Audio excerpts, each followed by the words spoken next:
Enfield Aquifer Protection Agency and the Enfield Planning and Zoning Commission for Thursday, December 21st, 2017.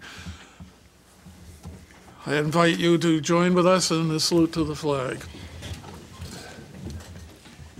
I pledge allegiance to the flag of the United States of America and to the republic for which it stands, one nation, under God, indivisible, with liberty and justice for all. Now, before you all sit, I'd like to call you out, the commission out on the front here. I see the councilman in the audience. If you'll care to join us. Peter, I see you, come on up. And Peter's a former member of the commission. Yeah, come on, Liz. Wait a minute, let me put this up. You're gonna make me come out there? Yeah, you've got to come out. I'll bring my cane so I won't fall.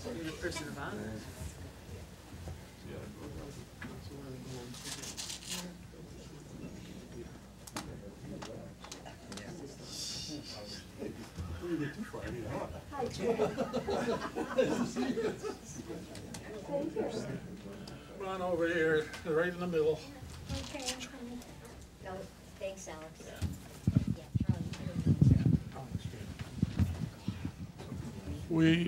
Before the meeting starts, we're here to, on the front, to honor Elizabeth Ballard on her many years of service on the Planning and Zoning Commission. Reading this, it's an appreciation and recognition of over 3,000 hours of volunteer service to the town of Enfield. Elizabeth Ballard, first Vice Chair, Planning and Zoning Commission. The town is better placed thanks to you, December 21st, 2017. Wow. And Liz was first Vice Chairman for many years, my great help to me and the rest of the commission. And Liz, we're going to miss you. I'll watch you from my bed. Trust me. Well, it's been a little over 25 years. And I thought with my health failing the past year that it was time for me to retire. And my husband thought it was a good idea, too. Yeah, we won't know what to do with this Thursday nights. Anyway, thank you very much. And I got a beautiful bouquet of flowers that Bill has. There it is. Yeah, there it is. Anyway, 25 years is long enough. Charlie's been on for a little over 25 Thanks a years. lot. And Nick LaFakis has been on for a little over 25 years. So we have a little longevity here. But I couldn't take it anymore. With my health failing, I don't need. Peter's a former secretary and Yep. great help to us on the P&Z, and he's moved over back to the council, which is good to see him there. And he sat to my right, Always. always to my right. My best friend. Yeah, I know. We'll miss you. I know. Good job. Yeah. Anyway, congratulations. And it was a pleasure serving you. I think I lost count, but I think I was about maybe 8 years or 10 years, something like that. Secretary for most of it. And spent a lot of time with you guys. Well, I see some new faces here. There's one there. Hi. And one over there. Hi. And I'm sure you guys will do a fantastic job. Anyway, thank you very much for your service, and I hope you enjoy your retirement. I will. And when you're watching the meetings on TV, don't fall asleep, okay? Oh, want to bet? Thank you, Peter.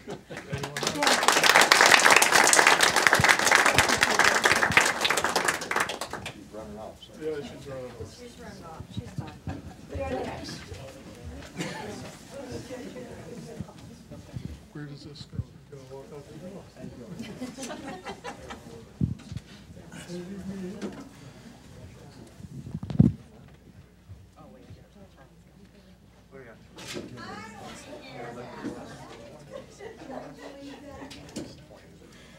It was time to retire. There's plenty of room here. We start getting further out here. There's no room anymore. Yes. I know, it seems they pushed it back, but I don't know.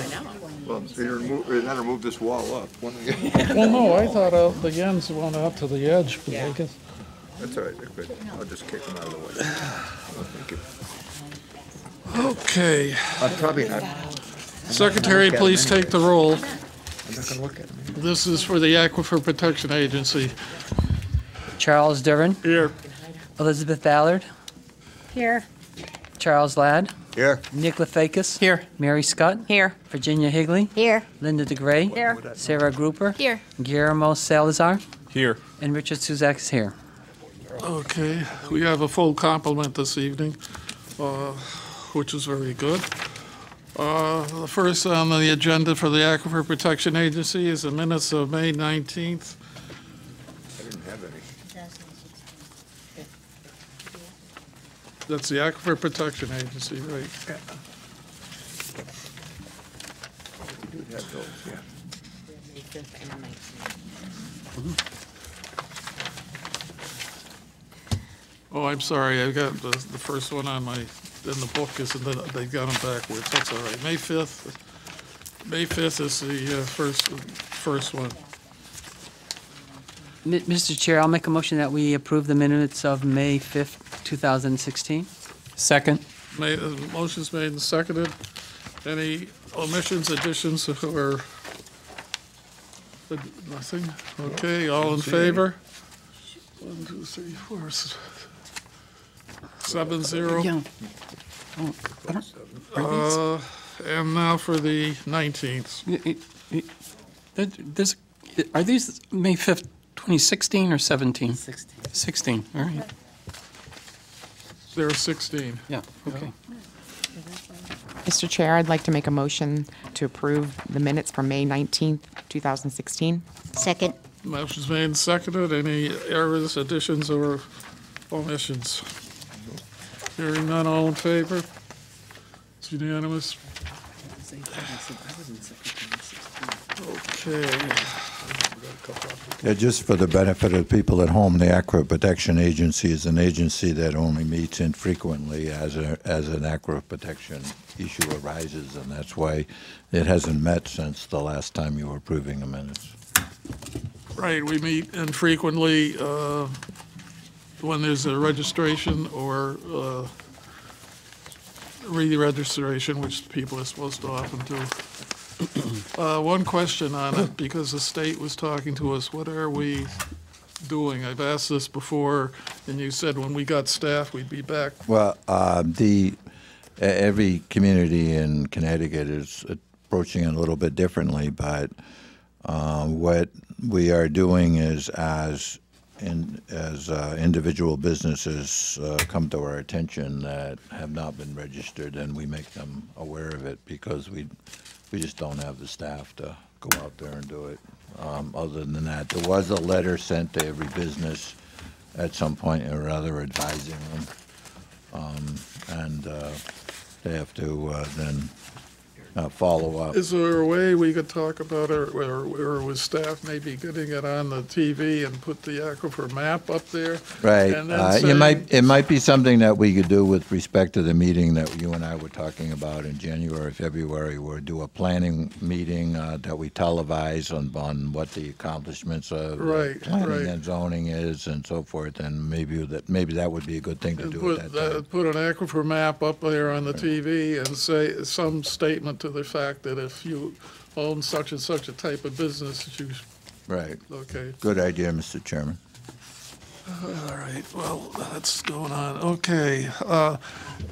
At this point in the meeting, we welcome comments or concerns from the public concerning, in this case, it's the Aquifer Protection Agency, as far as the town, but you cannot discuss any matter that is elsewhere on the agenda of the Aquifer Protection Agency, or any matter that's open, or any matter that's maybe pending, which there aren't any. And if there's anyone who wants to address the Aquifer Protection Agency, you can do so now at this time. Anyone wish to address the agency at this time? Last call to address the agency. Okay. Then we'll move on to new business. XAPA 1722 is the application for a truck wash over an aquifer. This is the town of Enfield's the owner and the applicant. Secretary, please take the roll. Charles Durin. Here. Elizabeth Ballard. Here. Charles Ladd. Here. Nick Lefakis. Here. Mary Scott. Here. Virginia Higley. Here. Linda DeGray. Here. Sarah Grouper. Here. Guillermo Salazar. Here. And Richard Suzak is here. And while they're setting up, I'll just briefly say that in case of fire, there are two ways to exit the chamber. To my left, exit through the chamber doors, turn left, walk down one flight of stairs, turn left at the base of the stairs and out of the building. Or the best way is at the rear of the chambers through the double doors. And in either case, once you're outside the building, walk a safe distance away from the building. Good evening.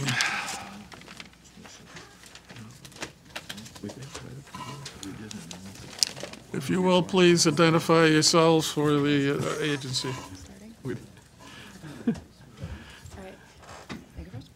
Good evening. My name is Jennifer Usher. I am I'm the project manager and engineer of record for the proposed project, and I am with BL Companies, and I am representing the town. I will let Jonathan and John introduce themselves as well. Great to see you all again. Jonathan Vilmus, Director of Public Works. And I'm John Cabibbo, the Assistant Town Engineer.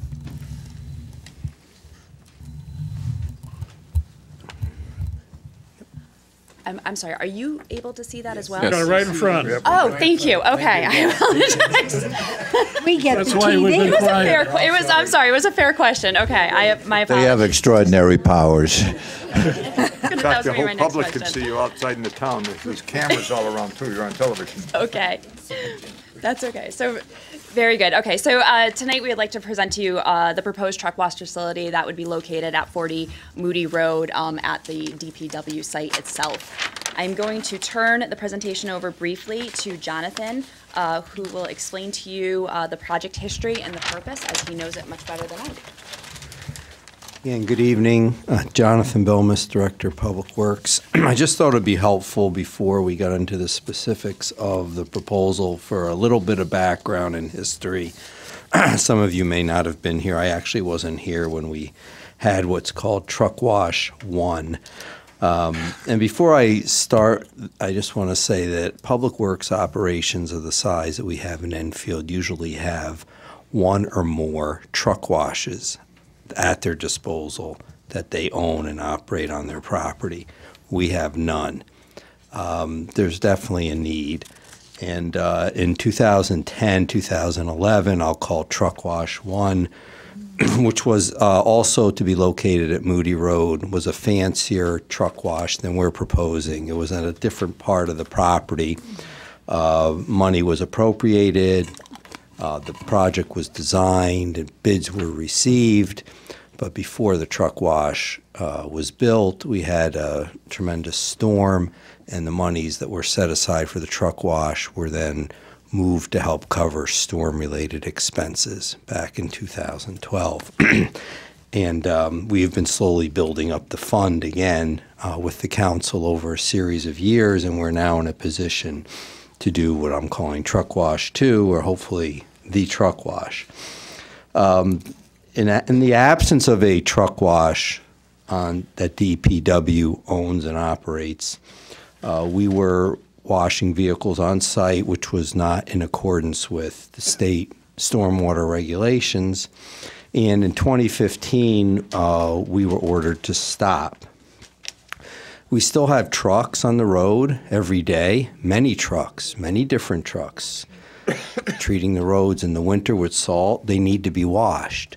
So what were we to do? So we immediately started looking at options on short-term basis, and they included actually bringing in a portable truck wash. There are companies that will come to your site. They will set up a truck wash. They will collect the water. They'll take it away. Those are expensive because, as you can imagine, every time you call them up, there's a setup, it's so on, a sewer discharge. So at the same time, we reached out to local businesses, and there are a number in Enfield that have big truck operations to see if they could accommodate us. And there were a variety of problems with that. We ended up going out to bid, and there was one business who was able to bid, and we've been going there for the last few years. It's expensive and it is not convenient, and we don't want to continue doing that for a couple reasons, which I'll tell you in a minute. So anyway, we're paying in direct costs $40,000 a year to go somewhere else to wash our trucks. And there are, as I said here, operational benefits and concerns with this. Number one, we're on someone else's property. We have to adhere to their hours of operation. There are their own vehicles. There's traffic issues there.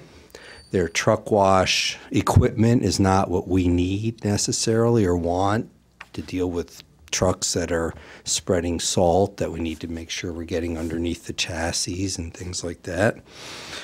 We've actually had 2 incidents or accidents at the site due to our employees just being unfamiliar with going to this place occasionally. And it's very cost ineffective to be shuttling our employees back and forth to someone else and scheduling and waiting in line over there. Again, it's not totally under our control. We appreciate that business helping us out. It's just that this would be the same situation in any business. So in addition to the monthly fees and so on, the fact that we cannot wash the trucks the way that we would like to also is potentially impacting the longevity of the vehicles. In other words, if we can't clean off the trucks, our refuse trucks, again, we have an operation in Enfield. We're only one of 20 municipalities in the state that has our own refuse and recycling collection vehicles. We have to clean those. We also, obviously, during the winter time, are spreading salt. We need to clean those, and we're concerned about corrosion and other things if we can't clean our trucks properly. That's not the vendor's fault. It's just a situation where we're patching something together. So between staff time, that time, potential impacts on the vehicles, we feel that based on the cost estimates we have for this truck wash, that it would pay for itself in under 10 years, and it would give us a lot more efficiency.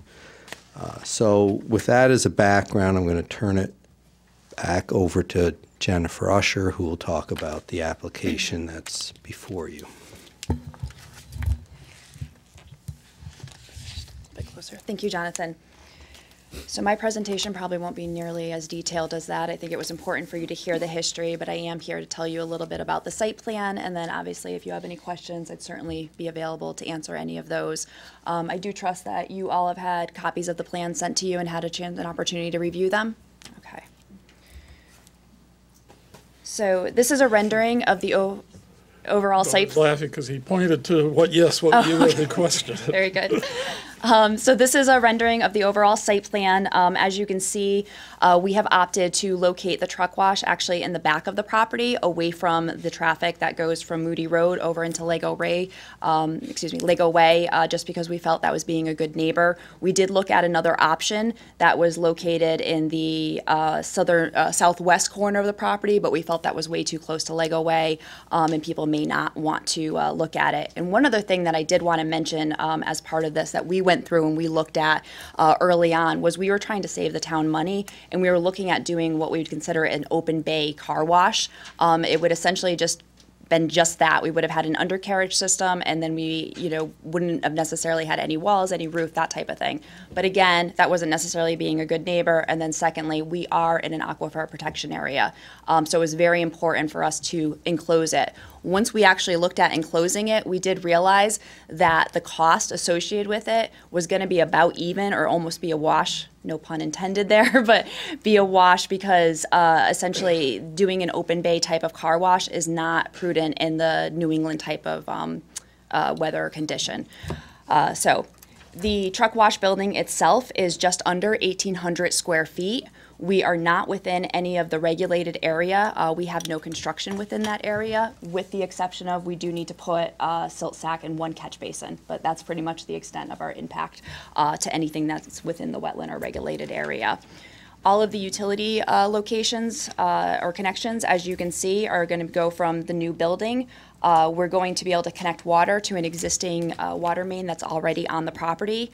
Gas and electrical will go out to Lego Way unless we can actually just go to the existing transformer with the electric that's on site. If not, we'll have to travel all the way to Lego Way.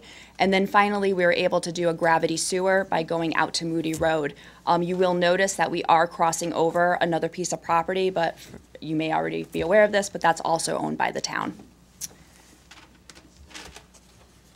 So this is the same site plan, just a little bit zoomed in version, and so I just wanted to tell you a little bit about the logistics. So again, this is going to be an enclosed building. It's actually going to be a prefabricated metal building. Traffic will flow into the building from the north, go through facing south, and exit. So very simple, just like any other car wash you've probably been to yourselves. Again, because this isn't an aquifer protection area, what we are doing is collecting all of the wastewater through a series of floor drains. Then that will go into an oil water separator located outside, which will have to be cleaned every 3 to 12 months, depending on how often it gets used. And then that will dispose all the water, wastewater from there into the sanitary sewer system. So none of it will go back into the surrounding area. And then finally, I just wanted to give everyone an opportunity to kind of see what the building's going to look like. I do want to make it very clear these aren't necessarily the final color selection. However, I assume that we would pick something that would go along with the rest of the buildings that are on the site. So as you can see in the north and south elevation, the large, taller portion of the building, that's the actual truck wash itself. And then the lighter color, that's kind of an offshoot to that, we're providing for some dry storage and a small office area for the people that are working inside there. And that pretty much concludes our presentation. It's a very straightforward project, kind of exciting for the town to be able to finally realize this and get it built hopefully this year, or sorry, no, well, next year, 2018. And save some money and hopefully keep their infrastructure. Questions from the commission? I have a couple. The materials for the buildings. It will be prefab metal. Okay, and color, we usually ask for color, and it would be similar. I'd say earth tones and then let you select them, but that's up to the commission. Wouldn't the color be in the other presentation? Well, yes, but he mentioned it. What I would like at the end anyhow is a motion to take testimony and the verbiage and put them with the other at the same time, which would save them repeating everything that they've done. Right. And also save you some reading time later, because you could read, instead of both, you could read one. Okay? But that'll be a motion at the end of these, at the end of this, when you either approve or disapprove. The other question is, this is so close to a Connecticut company well, I believe it's a Connecticut company well that's to the south. Have they been notified? Because I didn't receive a letter. Nope, that's a good question. So back in 2016, this very similar presentation and application was presented to you by another engineer at that time, and it did include the truck wash. At that time, it was an open bay scenario, I believe, and they were notified then. However, we did not notify them again, but we will do that. All right, so then we lack of a, because we can't do it unless there's a letter, so Understood. we'd have to, on this one, is put it off until the next, well, when We have a special meeting next time. we'll have another aquifer meeting in January. I believe it's 2 weeks from tonight. Yeah, I don't know how long it'll take them to react, though, that's the problem. Yeah, but think whenever you get the information, then we'll figure out when we can get you back on the schedule. Thank you. Okay, we'll put, so we can count on that then. Anything further before I open to the public? Okay. Anyone in the public would like to speak in favor or against this application? Anyone in the public would like to speak in favor or against this application? Motion, let's see. A motion to, It's actually, you just need a motion to continue. well, I do, but I want a motion to take the testimony and materials and make it part of the next hearing. Okay. Well, that's going from one commission meeting to another, though, so. Yeah, and that's why we've done before, is to make it part, to make this meeting of XAPA 17-22. Okay, we'll just incorporate this meeting into the minutes of the next meeting. Right, Thank you. to save some talking. Which would be public hearing XSP 1712, I believe. So moved. Second. All in favor? It's unanimous. Okay, now, the next motion would be to continue this hearing to an indefinite date in January. So moved. Second. Motion made and seconded to move to a date of, would be a Thursday in January. To be determined. A regular meeting date in January. All in favor? Okay, it's unanimous. That takes care of 1722. Thank you very much, Mr. Chairman. I'll call, under new business, XAPA 17-15. This is a hearing for the Pine Grove and Tanglewood Road reconstruction projects, and this is also over an aquifer. And Secretary, please take the roll. Charles Durin. Here. Elizabeth Ballard. Here. Charles Ladd. Here. Nick Lefakis. Here. Mary Scott. Here. Virginia Higley. Here. Linda DeGray. Here. Sarah Gruber. Here. Guillermo Salazar. Here. And Richard Suzak is here. Okay. Oh, we lost two. And just for the record, for the new commissioners who keep reading John Cabibbo's report month in and month out, this is John Cabibbo. Hello, We I'm haven't John seen Cabibbo, John the in a assistant while. town engineer. Not since the last time the truck washed. Right. Welcome, John. Exactly, the last time. Okay, here to speak about Pine Grove Tanglewood Road. This is part of the Road 2015 road program. Part of this road project is within the aquifer protection area, and that is why we're here tonight.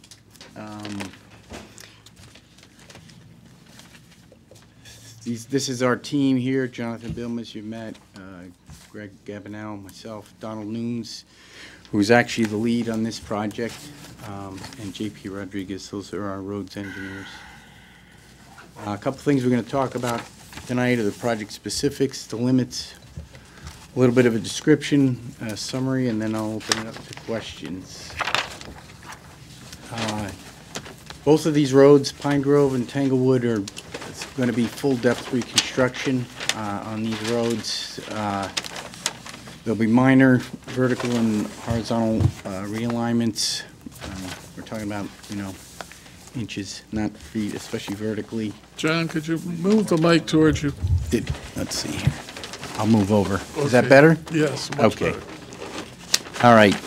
As with all these projects for road reconstruction that we've done, we'll be adding curbing throughout. We'll be doing some storm drainage improvements and adding catch basins with sumps, and we will also have hoods on the basins for water quality. There's going to be 13 new catch basins and replacing 10. And we have a few drainage manholes out there.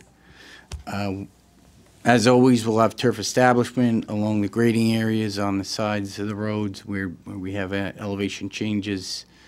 Again, we'll be protecting the water with silt sacks during construction, as we normally do. And there will be some silt fencing involved, again, to keep the silt out of the drainage system. There is one culvert on the project, which we're not doing anything with the culvert necessarily. There are 2 catch basins that we'll be replacing at that location, and I'll have a photo of that later in the presentation. These roads are fairly old, I guess, 61. So they're due to be done. If this is just a map showing where we're at, you know, between Brainerd and Elm Street there. We have a few areas here. This is where Pine Grove comes into Winding Lane. If you look at these photos, you'll note there's not a whole lot of catch basins out here, and Pine Grove in particular is very flat. So we will be adding a few catch basins in these areas. This is Pine Grove over by Glen Oak. This is Pine Grove getting down to the Tanglewood intersection. And this is down to the end. I think that's Nancy, yeah. And then this is the north end of Tanglewood. And this section all goes down towards the brook area. And again, I think we'll be adding some catch basins in that area also. There's not many along this route. Now all this drainage all goes down to this brook as it is. We're just trying to get it off the road because water that doesn't drain off the road well ends up shortening the life of the pavement. This is the crossing area here. You can see the catch basins. Let's not do that. This is the next one. This is the area where the brook crosses over. Again, we're not doing anything with the culvert. It's fine. I would just be replacing those two catch basins. And since those are the last catch basins before the outlet, instead of the standard 2-foot sumps for catching sediments, they'll have 4-foot sumps in those, and also hoods to catch floatables. This is a closer look at one of those catch basins in the culvert area. And this is the other side of the road, same area. This is a detail. We have a silt fencing detail.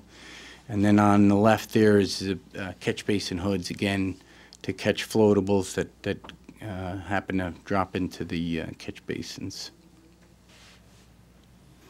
And this is a detail for the silt sacks, which are typically used on our projects, especially before we get the pavement down.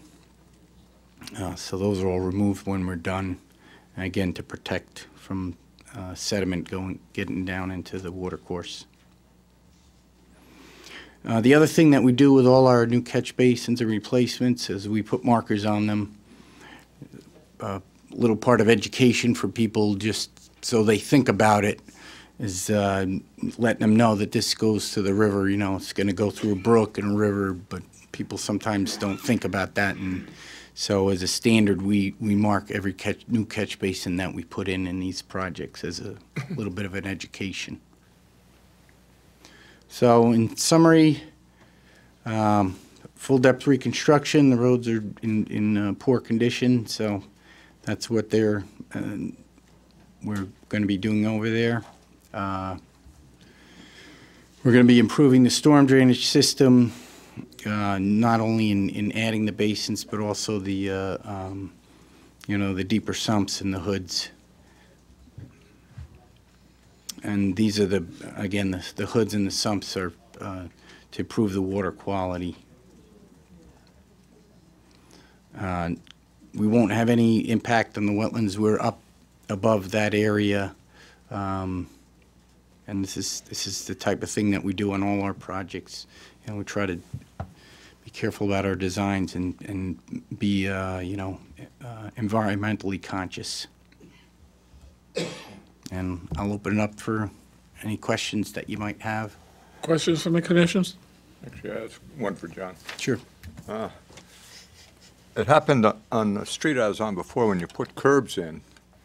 It changed the water flow especially for heavy rains, so they couldn't soak into the lawns, and they all built up on the roads, and the catch basins couldn't handle the capacity anymore. Is this going to be a problem with these streets because they're pretty flat? No, it shouldn't, and that's why I was talking about adding additional catch basins. We put curbs in for two reasons, really. One is what you're saying, to to guide the drainage into those structures. And in this case, you're correct. Pine Grove is very flat, and there's not many catch basins on Tanglewood. So we will be adding basins to address that problem of water ponding up by the catch basin areas. The other thing that curbing does is it protects the edge of the pavement.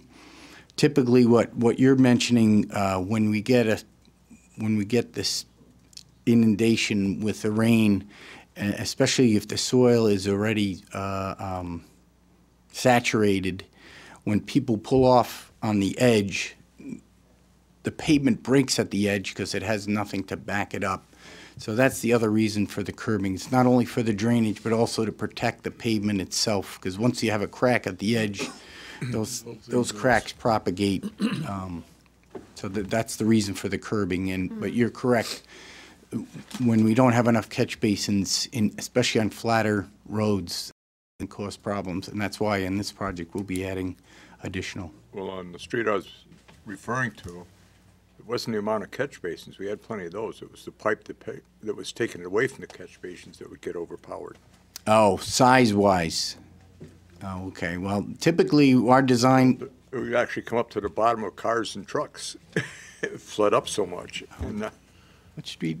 School Street. School Street. In Hazardville. Another... Right in front of my house, they would be up on the running boards of the pickup trucks. Okay. Well, that was a while ago. That road was redone. Yes, it was never good after that. No. Unfortunately, that's... Hopefully that's the only one.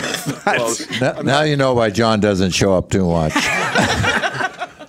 That's why I wasn't mentioning the street before, but... No, we should know about these things, but we do have our consultants take a look at the systems that are there, to make sure that we have capacity for these situations. The new people that bought the house may appreciate it. We do look at those things, capacity of the pipes that are there, and if they need to be replaced. We have also replaced systems that have been blocked up. I know there were a couple of systems off Rafferty Road that we had to replace because the pipes were completely packed with material. You couldn't even clean them out. I think the pipes that were in there from the 30s, actually.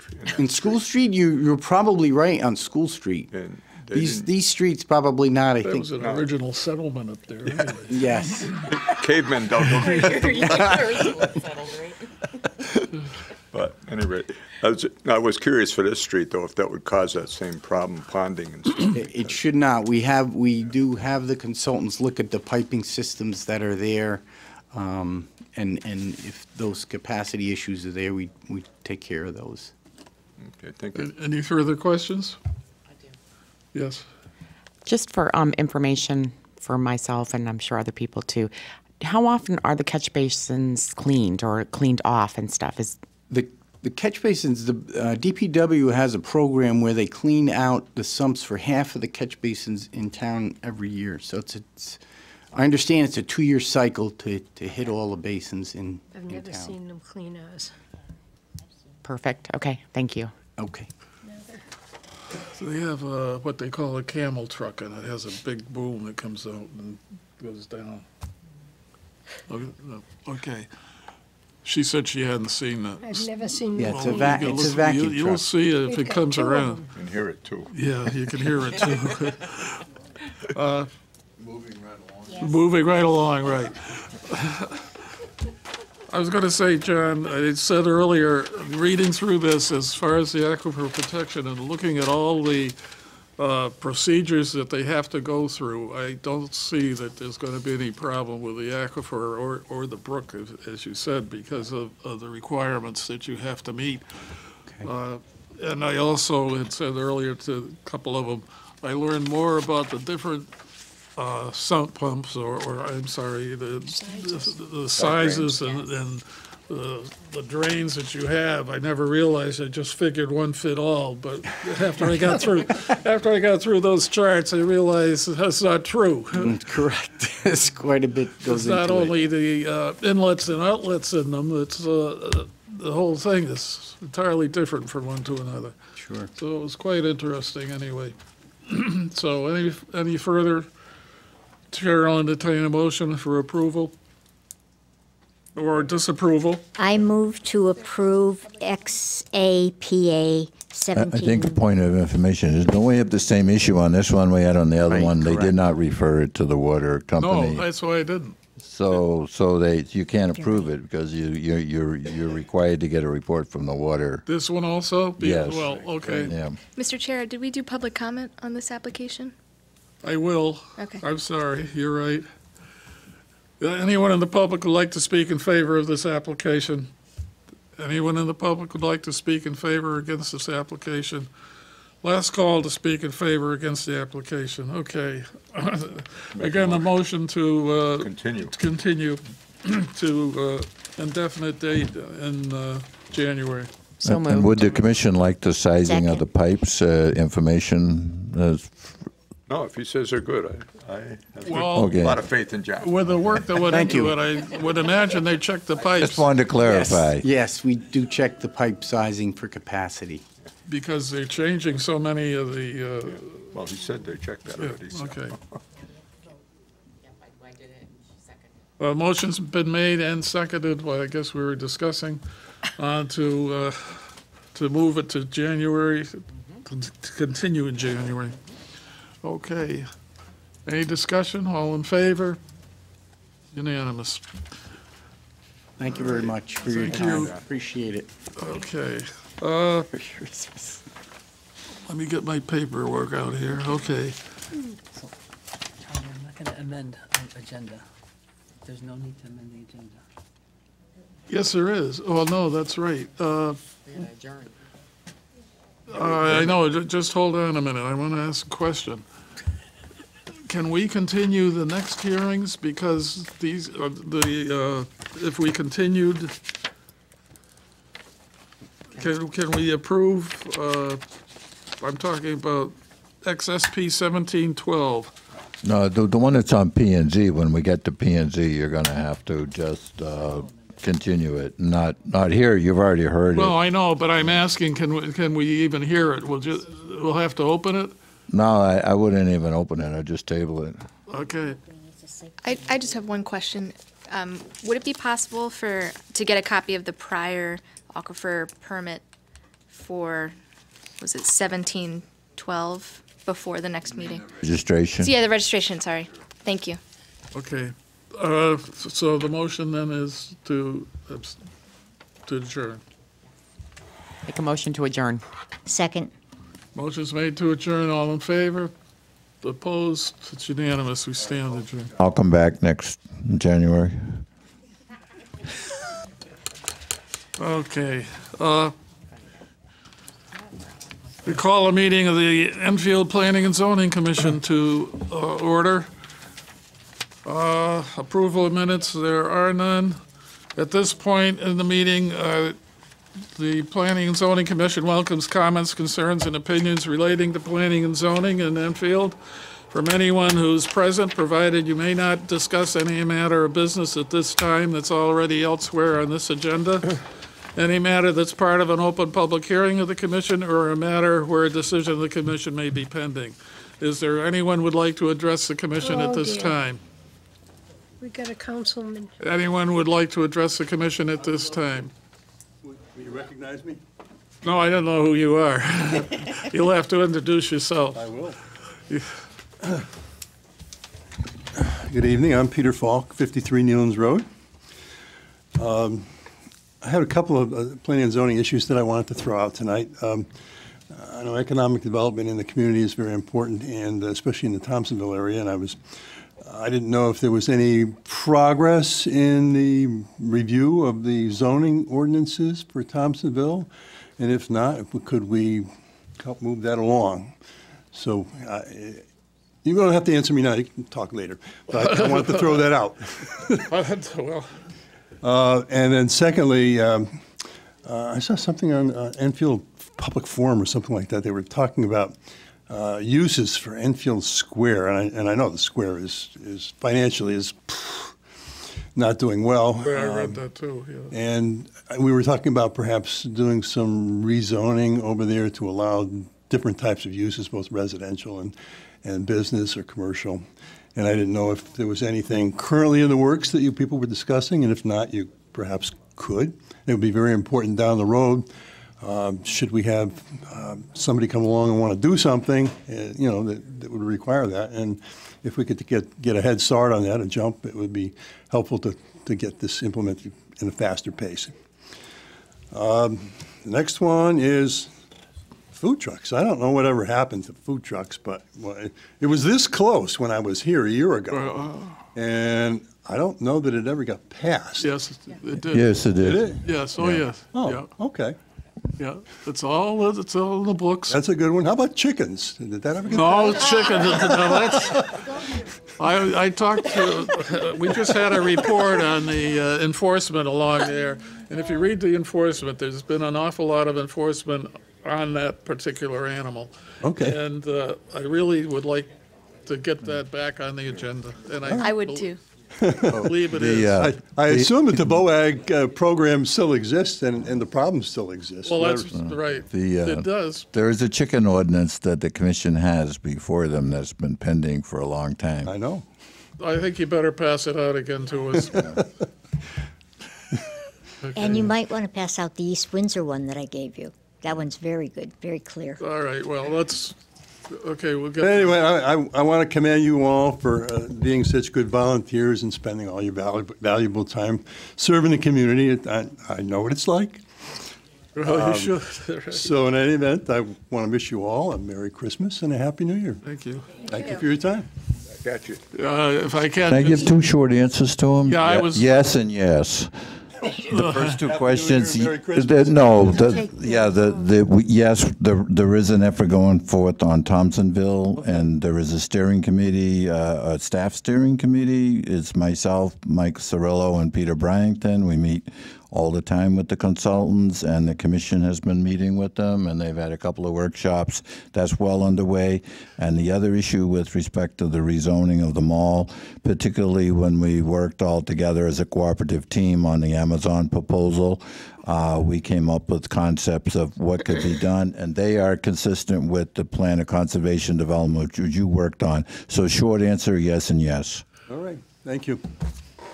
Okay. Anyone else would like to address the commission? Yes, sir. Yes, sir. Oh, Obviously, you can't see who it is, Charlie. yeah, oh, I do now. You're still, sir. You're I still, wasn't going sir. to speak. Good evening, everybody. I'm Roger Allspell. I'm your local thorn. I just wanted to make an additional comment, what Peter was talking about with the square. And I'm not going to get into, 20/20 hindsight. But I do want to point out the potential for that particular site. You have a lot of potential there for many state and federal agencies and private developers to be interested in that. Had we gotten the casino, we could have, and I'm not saying the casino is the only thing that can go in there, but the potential for high-rise residential, pulling back from the wetlands, creating indoor parking, and having a captive audience for whatever businesses might end up in there would be really positive. You have the potential of help from FEMA, because if you can pull those parking lots back from freshwater, any addition to the water storage there would be, I'm sure they would be thrilled to hear that. Any high visibility commercial venture in conjunction with residential developments would probably generate a lot of interest from multiple developers, because you're creating a multi-dimensional project there that would benefit many different businesses. The state would also probably be interested in helping, because you're dealing with fixing traffic issues, pulling again back from the wetlands. And there are a few other things that would be involved in that, but I'd certainly be willing to sit down and talk with anyone about particular ones. I just wanted to be aware that you have a great area with a lot of potential there, primarily because malls are not spreading out anymore. They're going up. You know, they're either being torn down or going up rather than out. And they're also combining residential development, either right on site or close by. I think part of the issue, well, the majority of the issue in Thompsonville is we don't have the incomes nor the population to support the businesses there. And in essence, it's the same issue there. If you can create a resident population, they would be a very sound foundation to stabilize whatever businesses might go in there. Thank you, Roger. Okay. You understand, though, that we don't own that property, nor do we have No, control I understand of it. that. I understand that. But the town could certainly make recommendations and could certainly, as Peter was talking about, or Roger was talking about with the zoning, to foresee that and to create the kind of regulations and zoning law that would support that kind of thing so that you would be prepared from the get-go should anything that extensive come in. Thank you very much. Could I just ask you to enter your full name and address for the clerk? Yes, Roger Allsbow, 22 Russell Street. Thank you. Thank you, Roger. No problem. Anyone else to address the commission? Okay, hearing anyone else to address the commission? Last call at this point to address the commission. Okay, moving on. No bond releases. There is no old business. Take Bill Thank you home. very much. Public hearing, You can't stay 28. awake. Oh, I'm sorry. I'm sorry. You want to? Yeah, Mr. Chair, I'd like to amend our agenda so that we can remove we can move the site plan review SXP 171240 Moody Road to just before new business and between old business and new business. Second. Motion's made and seconded. Any discussion? Hearing none, all in favor? Okay, it's unanimous. Welcome back.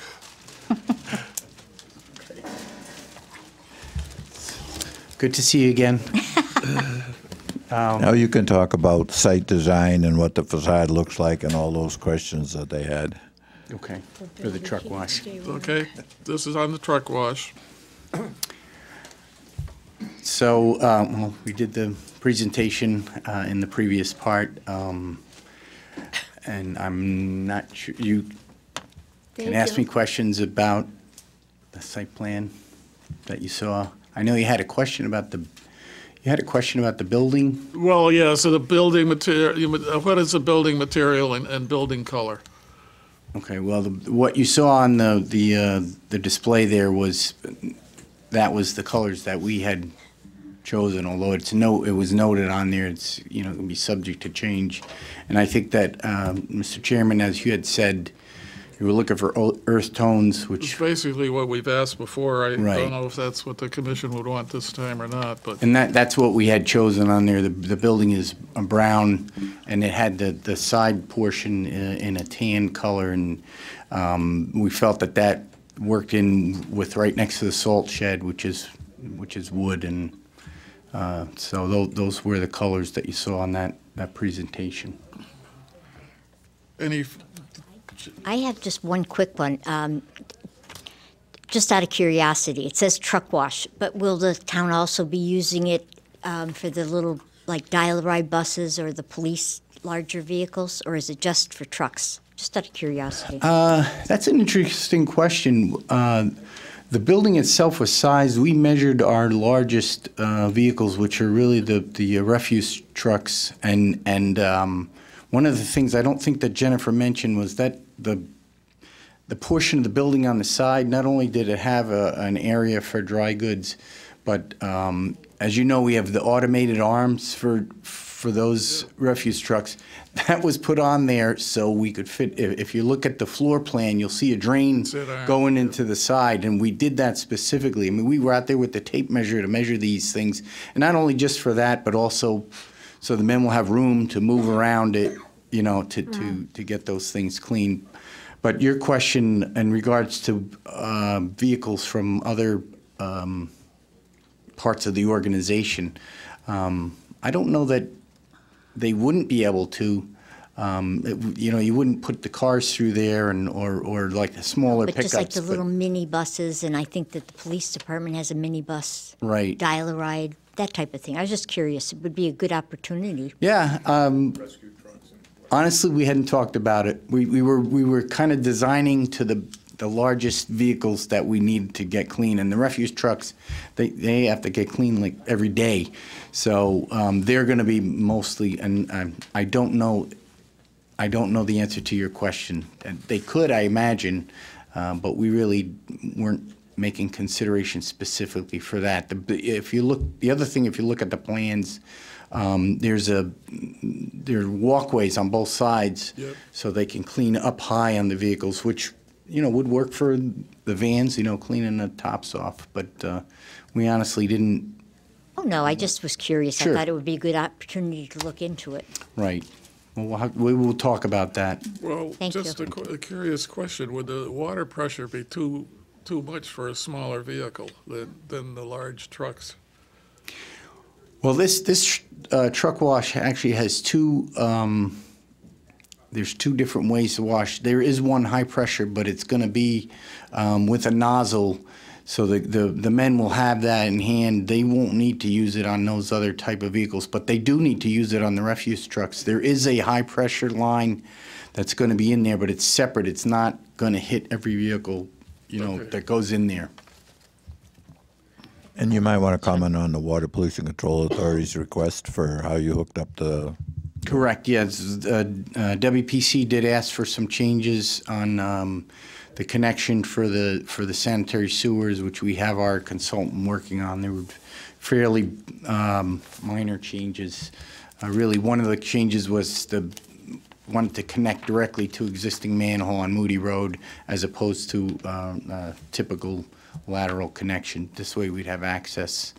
And I think the other comment was in regards to the location of the sediment removal, if I'm not mistaken. But we've given those comments to our consultant, and they will be addressing those.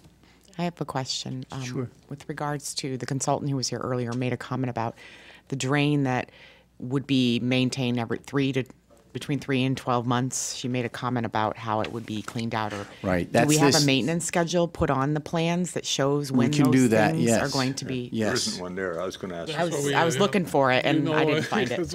I think that's a requirement of John Kabibbo in the engineering department, right? So yes, maintenance schedule, please. On the plans. I was looking for it. Done. Okay. Thank you.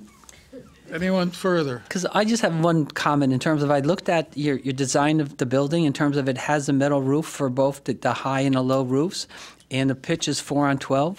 And the only thing, a consideration should be that when the snow falls off the high roof and it falls onto the low roof, you know, the low roof should not get significantly damaged with that. There is a significant change in elevation there. And it could, you know, if you don't have enough snow guards or you don't control that fall of that snow, you definitely will get some damage on that lower roof. So just as a consideration that you should pay attention to that. All right, thank you. I appreciate that. We will have them take a look at that specifically. You're talking about snow sliding off the top roof onto the lower roof. And especially with a metal roof, it happens all the time. Just when you get just a little bit of heat, you know, heating of that surface, it just slides right off. Right. Thank you. Anything further? Any further questions? Okay, I will open, no, this is a site plan review. Well, this motion then is to, You need to continue it to I the know, next meeting. that's what I'm waiting for. I'll make a motion to continue. I move. Thank you. Second. Do I get a second? The motion's made and seconded. Any discussion? Till January? Yes, this the Thursday in January. All in favor? It's unanimous. We're continued. Thank you very See you much. again in January. Okay, great. Thank you for your time. I appreciate it. Okay. Public hearing 2888. Secretary, please read the legal ad and take the roll. The Enfield Planning and Zoning Commission will hold a public hearing on Thursday, December 21st, 2017, at 7 p.m. in the Town Hall Council Chambers, 820 Enfield Street, Enfield, Connecticut, concerning the following application. Public hearing 2890, 165 Elm Street, petition for a zoning map change, R33 to BL, River Shops LLC, and Thomas Lally, owner applicant, map 57, lot. Wrong one. Oh. Second one. Yeah. Oh, I'm This is sorry. King Street. Okay, I'm sorry. Public hearing 2888, 1594 King Street, application for a special permit, gas station modifications, Triano family and Anthony Jr., Triano and Sons owner, Global Montello Group Corp., applicant, map 17, lot 2, business general, BG zone.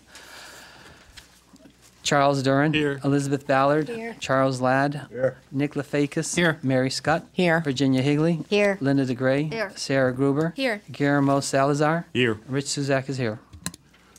Okay, if you will identify yourself, please. Yes, Mr. Chairman. My name is John Nuff. I'm an attorney with an office at 147 Broad Street in Milford, and I'm here tonight on behalf of Global Montello Group. It's been many years since I've been here, since Westfield sold the mall, Enfield Square, but it's nice to see some of you again, and my congratulations to Commissioner Ballard for her many years of public service. You're to be commended. But we are here tonight on behalf of Global Montello Group, which is the tenant of the property located at 1594 King Street, which is located in a BG zone. The existing use is a mobile gas station and convenience store, both of which are permitted uses subject to site plan approval pursuant to Section 5.20. I would note that the only property that's before you is 1594, not 1596. We have two curb cuts. There is a curb cut on 1596. That's not our property. That's not part of our lease. That's a vestige of when a car wash used to be located at that site. So we're only talking about 1594 King Street. No changes of any kind are proposed to the uses, the building, the canopy, the signage, the drainage, the lighting, landscaping, traffic pattern, or the curb cuts. All that has remained the same. The only proposed work above the level of the ground is the replacement of the 4 existing gas pumps or fuel dispensers. All other work will be limited to below the ground or on the ground itself. The purpose of the work is simply to comply with Connecticut DEEP requirements regarding the underground fuel storage and delivery systems to provide enhanced protection against any leaks in the fuel delivery system, and we'll also take this opportunity to eliminate the contamination that's underground as well. That work obviously requires the demolition of the concrete mats above the underground tanks and around the fuel dispensers. While performing that work, we also propose to replace a portion of the sidewalk in front of the store and a new handicap ramp. All of the work could fairly be categorized as maintenance. We have reviewed the staff report and the draft resolution, and we have no objection to the proposed conditions of approval. So it's about as straightforward of a project as you can get. We're taking the opportunity to improve the pavement in many areas of the site, but the site as it stands today will look exactly the same as it will after the completion of this work, but we will be compliant with Connecticut DEEP requirements as to the longevity of the tanks, and as I noted, will also give us an opportunity to rectify the contamination on the site as well. Okay, just for the record, the police department had no comments. Water pollution had no comments. The fire department had no comments. The only comment was from the health department, and they said the only thing that they would require would be review if there were any changes to the interior, which there are not to be. No. So the only thing I would say is when we get to conditions is to add that if there is to be any changes to the interior, that it gets on the conditions. But otherwise, Any questions from the commissioners? Yes. I have one. In terms of, you mentioned the fact that you're going to be doing some remedial work to some of the contamination that you might encounter. And I noticed that there's 2 monitoring wells, one at the south side of your site and one at the north side of your site.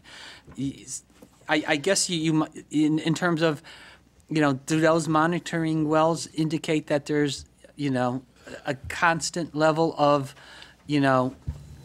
possible contaminants that are there, or that they indicate that everything's clean? And I brought my expert up with me. And you're not going to encounter anything? I just noticed that the monitoring wells are there, and I'm just wondering, what have you found out in those monitoring wells? For the record, my name is Ryan Scritorel. I'm a professional engineer with Alfred Benish & Company. The monitoring wells are typical on most gas stations. What you see is, as the sites progress in age, they start putting in monitoring wells to double check and make sure there are no contaminations. If there were any contaminations shown on site, they would have been remediated at the time. The site as a whole right now is on the DEP list for possible contaminations. So what our plan is, as we're excavating, anything that we do excavate always gets tested and remediated as needed, and then hauled off site as needed. If there are no contaminations during the excavation, and with this type of project, the way we're working is we're not redoing any of the piping, we're not redoing any of the tanks. What we are doing is we are stripping off the asphalt and the sub-base material, and also rerunning conduits. So during that time, we're pretty much excavating the majority of the site's asphalt and repaving it. And during that time, we'll check for contamination of soil. If any contamination happens to be present, obviously we would remediate down to the depth that we discover it. So it will be fully remediated at that time. So as of right now, we have not gotten any records saying that there is contamination on site. Because I guess I was looking for the containment in a pavement area around the gas tanks, and there is that containment. So Correct, that, there is. Yeah, and we will be... unless you had a significant spill, a surface spill, that you should be able to contain everything that is there and not necessarily create additional contamination. Correct. We're not going to be excavating any of the petroleum products themselves, so the tanks, what we're going for right now is an extension on the tank life. The CDDEP regulations require us to remove the tanks after 30 years. But if the fiberglass tanks are installed already, we can prolong that life for another 10 years by adding under sump containments on the dispensers. And that's really what the goal is to take the dispensers off, put new dispensers on, put double wall fiberglass reinforced sumps underneath it, all of the TLS requirements that monitor any type of spillage or anything that could happen during the filling or any type of break in any of the lines. All of that will be brought up to code. All right, thank you. Yep. Just with regards to that specific issue, I know that you guys are listed on our contaminated site list. So I guess for me, what I am interested in finding out is what DEEP has to say. Is there like a sheet saying that whatever things you're doing is going to bring you into compliance and giving you the extension on the life, as Correct. you put it? I don't know if we can have a copy of that, so we can provide see it. it. Basically what happens is we have to apply for the extension. Okay. So DEEP reviews our application and then tells us whether or not we are even allowable to be going for the extension. So far, we have gone forward. They said, yes, you can go for the extension. Obviously, we'd have to bring any testing reports that happen while we're doing the work that we're doing, and So- they will get a copy, and we can Okay, provide so can that we to you. see a copy, yes, of Correct. what, of them saying that? That's Sure. We'll, at the end of the... Yeah, for DEEP, because I just want to make sure of what, what you're doing, they're on board and they know and they're aware and stuff, so. As we go forward with DEEP, we will provide you with the documentation that comes forward. Perfect, thank you. Good.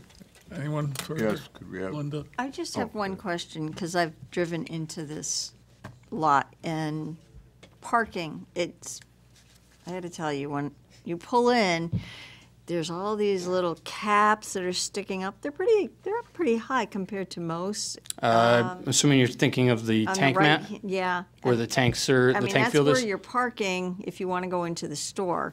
Is that going to change? Are you going to do some kind of, because So you want the- to be driving over them. So the tank mat will be re-poured, and Yeah. typically what happens is when the tank mat is poured, the manhole risers that you drive over are usually set above the Right, tank but mat I'm about just an inch or saying is two. when you drive in there, and if you're unfamiliar with this gas station, you see it, you don't know where to go.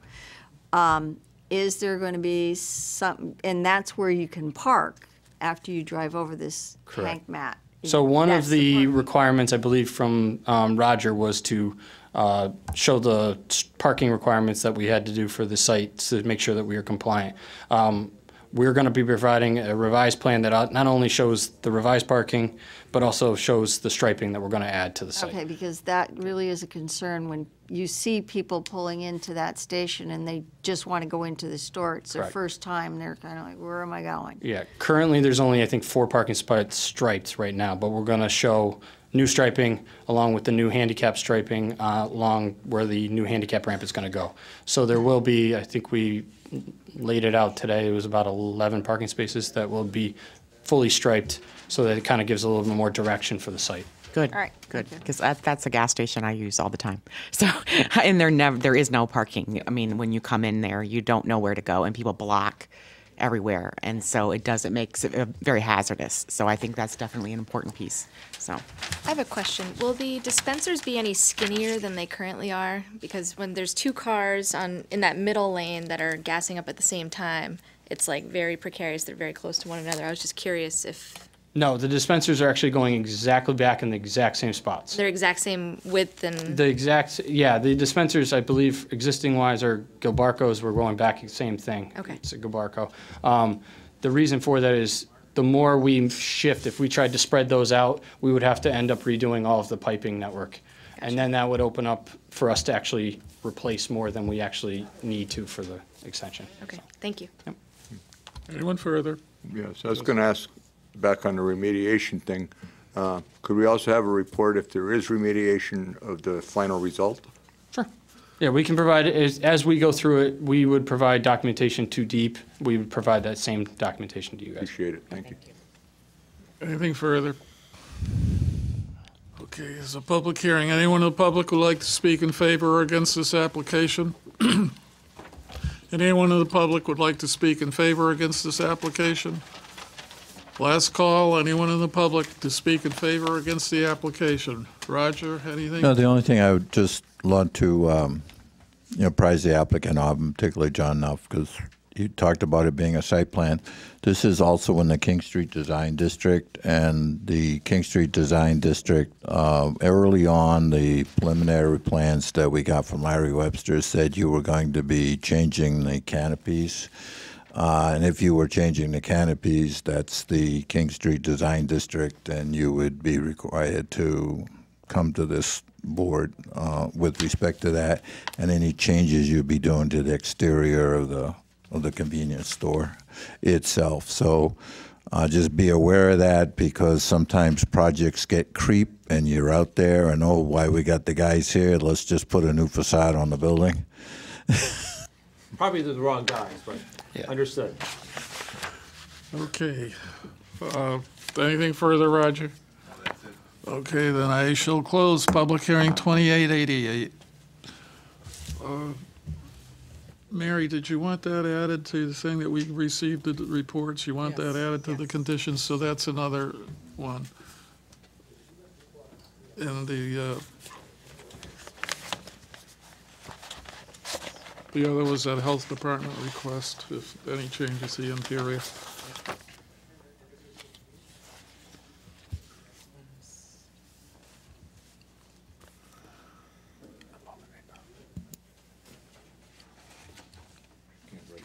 Same time. I know, or somebody can. What's your desire? Nobody? Or we continue?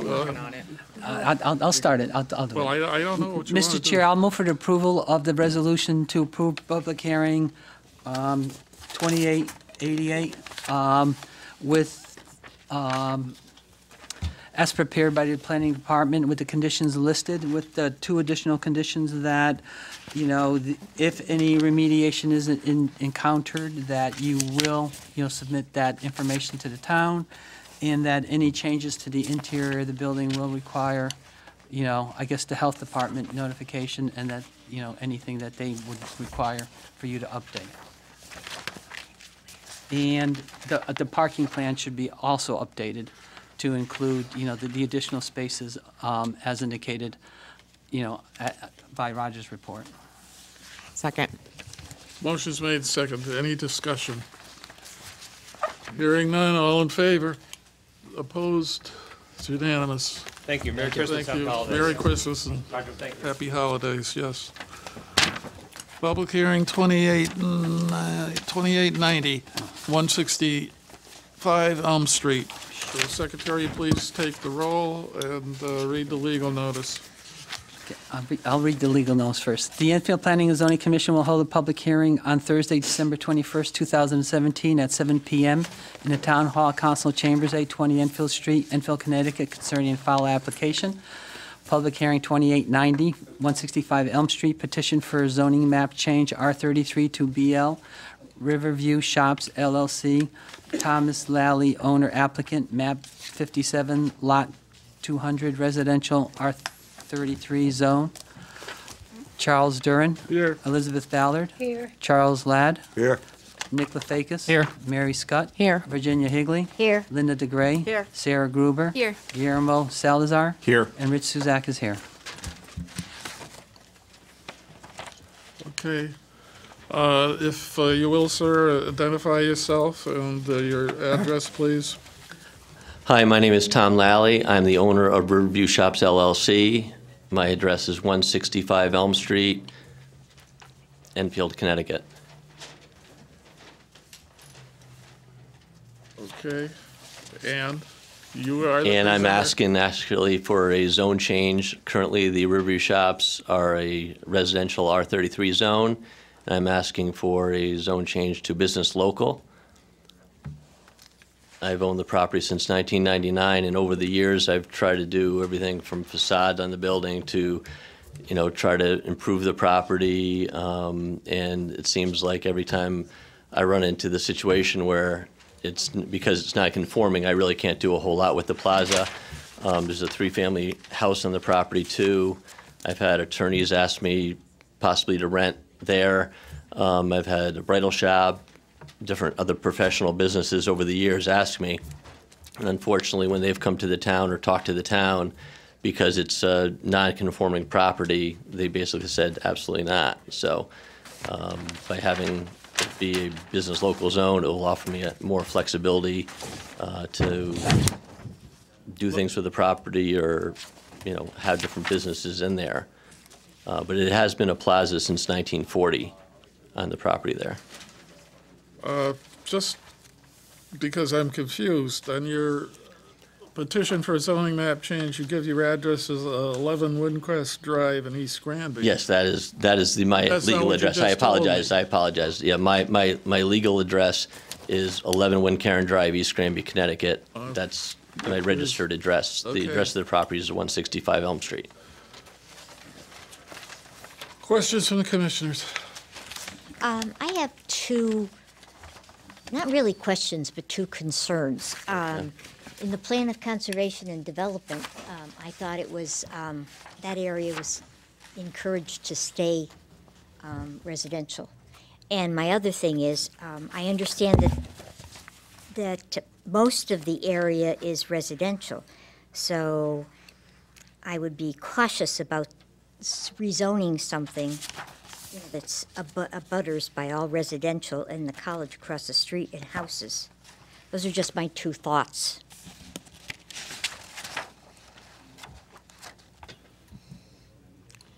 To that, I know the property, what is it, 173 or 171 and 173, those are businesses right next door to them. 71 and 73, right? Right. So there's like 3 properties to the corner of Spring Garden from that plaza all the way over are businesses. And I understand the concern about keeping things residential, but you've got 3 properties in a row that are businesses. But aren't they zoned residential? What we've done, I understand that, but No, it's non-conforming. It's right, legal they're non-conforming. non-conforming, so. He's legal but non-conforming. what we've Yeah. done in this area is similar to what we've done is similar to the lower one on Elm Street, that the signs are out. It's across from the tire company. And we have allowed so much in the back and on the frontage.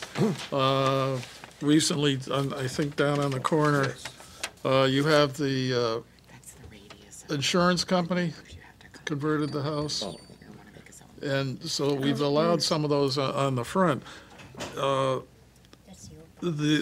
We had, way back in time, a proposal that was going to handle this all the way up the street.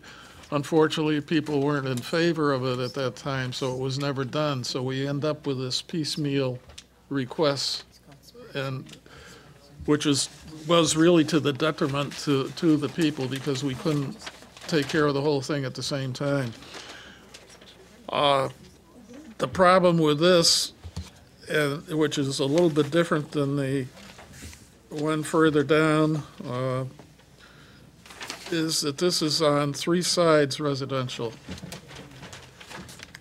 And I don't know, even if you allowed the whole thing, the depth to go to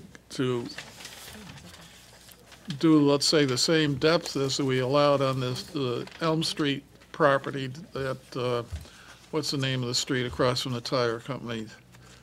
Palumba Drive. Yeah, Palumba Drive.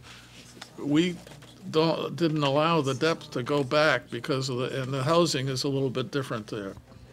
Right. Did There was a cutoff at the time between the commission. There was a cutoff as how far up Elm Street we would allow this type of businesses to go. Well, when you approved a year or so ago, when you approved the zone change across from Palumba, that too was surrounded on 3 sides by residential.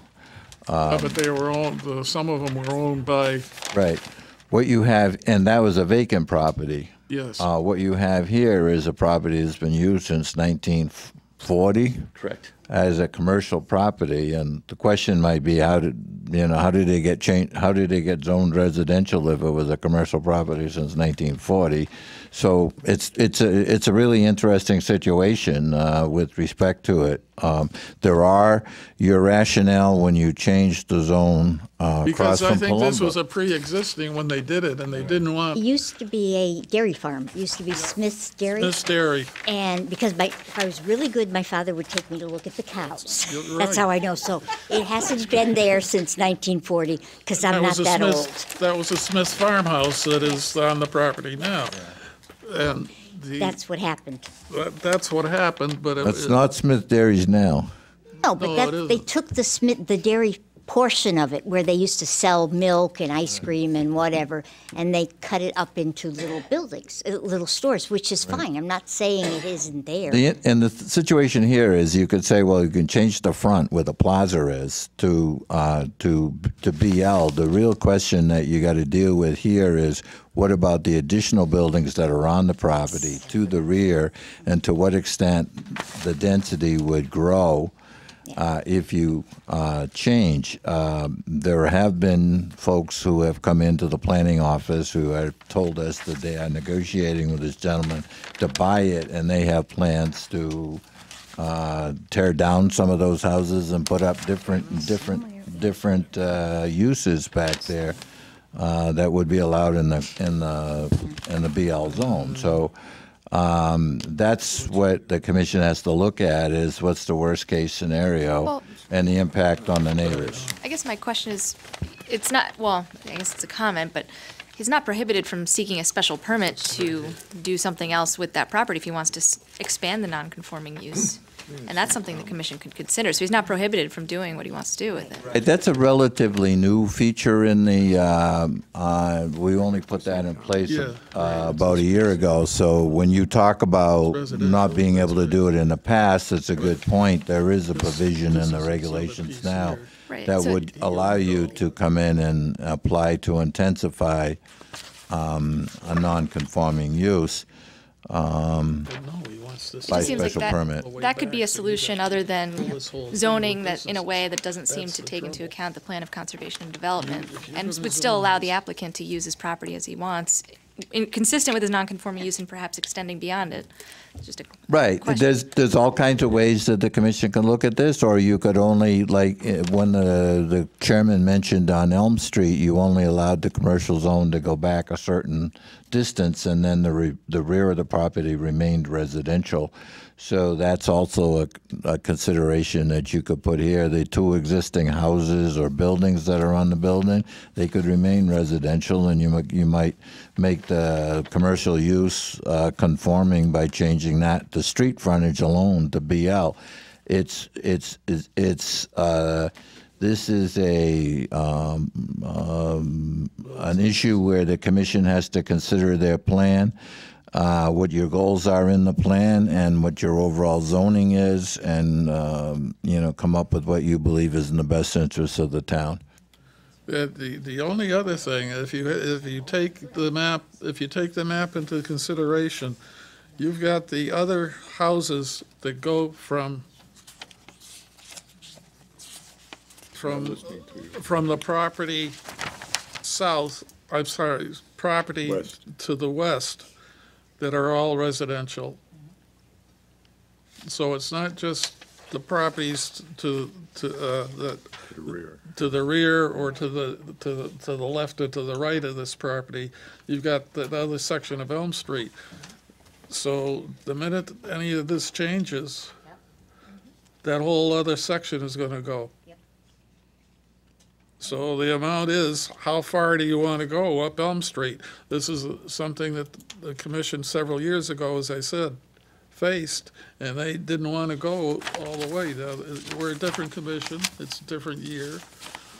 You may want to do it. Where did the overlay district end? Remember the commission did an Elm Street overlay where they could have like insurance agents and doctors' offices? Right. Where does that end? Where did it end? It was actually about in this area. Actually, I have to go up the street a little further. I think it was right at. Is that Harvest Road, it didn't maybe? go to Gannett. Harvest. It went right to the road.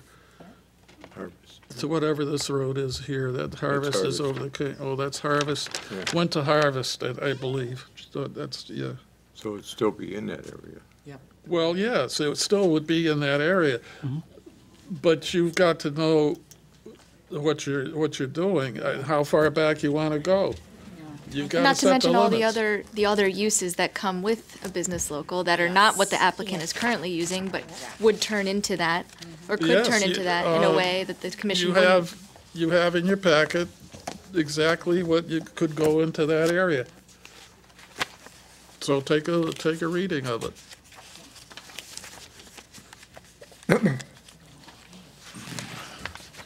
Let's see if I can find it. And bear in mind as well that if you was proposing a further commercial development on the rear of the property where the residential houses are now, and where he has an approved three-family house with 4 mailboxes, and on that portion, whatever would go in there would have to be 100 feet off of the residential, surrounding residential, and that's in your regulations. Okay, So there's a certain amount of a built-in buffer there, and the What- question is to what intensity that you would want to see the rear of that property developed. The adult child daycare facility, agricultural activities, amusement machines, auction rooms, bed and breakfast inns, building material stores, I don't know, business services, business professional offices, business residential, child daycare centers, commercial recreations, commercial recreation or commercial recreation outdoors, dry cleaners, farming activities, financial institution, government buildings and offices, laundries, liquor permits with entertainment, medical offices, nonprofit clubs, other retail food services, outdoor dining, package stores, parking lot, personnel services, places of worship, public utility buildings, facilities, radio, television stations and towers, residential dwelling uses, and restaurants. And those are And there's more too in the notes table: retail stores, schools, commercial, solar energy systems, theaters, wireless telecommunication facilities. Right, that was on the next, thanks. So those are the activities you could be zoning into. The comments from the planning office, one was concerned about the buffer yard requirement if any future things changed, and the other one was that we need to determine whether the change from R33 to BL is consistent with the goals of the current Enfield zoning regs, the plan of conservation and development, and the surrounding zones and uses. That was from the planning office. Right. So I think the issue that you were discussing earlier, Raquel just pulled it up for us, was you have a limited office overlay district, which it applies to, it's 5.70.1, and it applies to residential buildings that front on state highways or across the street from major traffic generators, business industrial uses, and similar uses, and are therefore no longer appropriate for single-family residential. So that's basically the one that... Yeah, but the issue with that would be that that only applies to the residential houses in the rear of the property, and he could come in and say, well, I'd like to convert those in accordance with the limited office overlay district.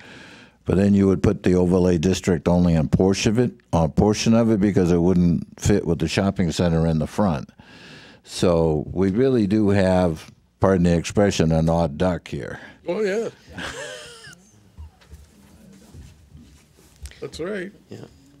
I mean, a lot of the properties along Elm Street are actually rented now or not owner-occupied or vacant. So it's sort of such a busy road now from a residential standpoint. You know, I have Five Guys and Fries right across the street from me, too. So there has been quite a bit of development along the corridor. But if you listen to our discussion, what the planning, at least the planning commissions prior, and apparently this one, are considering, you've got to limit the amount because all of the to the west and to the east and to the north are residential. Yeah. So you can't keep pushing back. Okay. We just can't keep going north. Yeah. So you have to stop someplace on Elm Street, and that was what. I don't know if this commission is a entirely different commission, what they're going to think, because of majority rules. And the plan was, as Roger read, that overlay, I'm sorry, it was limited office.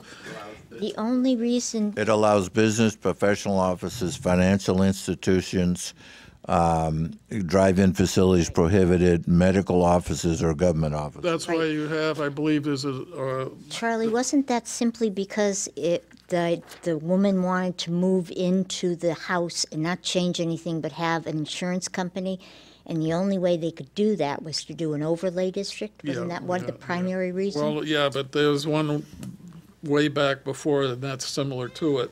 You also had I think it's a duplex, or no, it's a two-story doctor's office building in the same area, and that was the same reason. That's a dentist, well, whatever. It's a medical use. No change in appearance, and that's what it was used. Yeah. So I don't know. And there was a dwelling just on the corner of Harvest, too, that was, at the time we were talking about it, occupied by a chiropractor. Right. And Linda brought up the two houses on further east that are not residential anymore because nobody wanted to live in That's them. where the veterinary was, farther down. You had a plumber in there once, and you had several different businesses in there. So it's a decision. I would not like to go to business L in this whole thing, but I think there's a solution that can be had. That's my opinion. What is the solution? Well, yeah, we'll open it to the public, but it's our discussion first. Yeah, that's probably after you hear from the public, right? Yep, yep. Okay. Anyone in the public would like to speak in favor or against the application? Anyone in the public would like to speak in favor or against the application? Last call to speak in favor or against the application? All right, well. Oh, there's somebody. Huh? Oh, yes, sir. You want me to come up there? Yes, absolutely. Name and address. Okay. Well, I have more in terms of a question. Will it please your name and address, sir? Okay. My name is Bruce Szynski, and I own the property at 155 Elm Street. Is this thing working? Absolutely. Okay. All right. My concern is your concern, Charles. By the way, I'm from the Washington, D.C. area, and I came in this morning. I'm also a United States government official. But I'm not there in this official capacity, only in terms of a interested property owner. My concern is exactly your concerns. My concern is basically what Mr. Lally wishes to do with his property in terms of zoning, and of course you're going to make that decision as to what he will do. My concern is what externalities is he going to cause me as a property owner at 155 Elm Street? Okay. So if he wants to do something regarding businesses on his property, and I choose to retain, whether it be a tax write-off, sentimental value, or what have you, if I choose to retain the residence at 155 Elm Street as a residence, I feel I should have that right. I don't have a problem with what he does on his property, but if he's going to impact me, then that might be another story. So that's only my concern. And Mr. Duran there, I think that was something, and others on the panel, I think that's something that you've been pondering and weighing and that sort of thing as well. So, and I have someone else back here too. And one of the reasons why I was even here today that I came in was because I received this memo here saying that, we're abutting your property. Well, it's 165 and I'm 155, so I didn't understand that. So that's why I wanted to be here at this forum today to get a little more insight in terms of what was really going on. But as I said, my concern is basically that what he's doing on his property, how will that impact me? You're entitled to be notified if you're within 500 feet. Okay. So you don't have, Oh, I see. Okay, so that was the reason why the abutting. If you're within 500 Okay. feet, you get notified. Because my other neighbor back here is even closer than I am. So that's why he's here tonight at this forum, is to find out, okay, what's going to be the impact here, Right. That kind of thing. And also the fact is that in taking into your decision-making process and so forth. So that's basically what I wanted to find out in terms of what impact it would have on my property. And what I mean by impact, property value. If he builds something that's unpleasant or something, I don't know what he's going to build, okay? I mean, the very fact is that if he's going to do any kind of construction, he's going to have to do an environmental impact statement. And I do want to congratulate all of you in terms of having concern for environmental issues. Unfortunately, the town years ago didn't have that same kind of concern. I mean, in terms of underground storage tanks, Resource Conservation and Recovery Act, NEPA type issues, and all these other kinds of issues. So I congratulate you on that and being conservative in that respect and being, respecting the environment. So, you can take a bow for that. Anyway, that was basically my concern in terms of what impact he might have on me. Well, thank you. Thank you. Anyone else in the audience would like to speak in favor or against? Anyone else in the audience who speak in favor or against?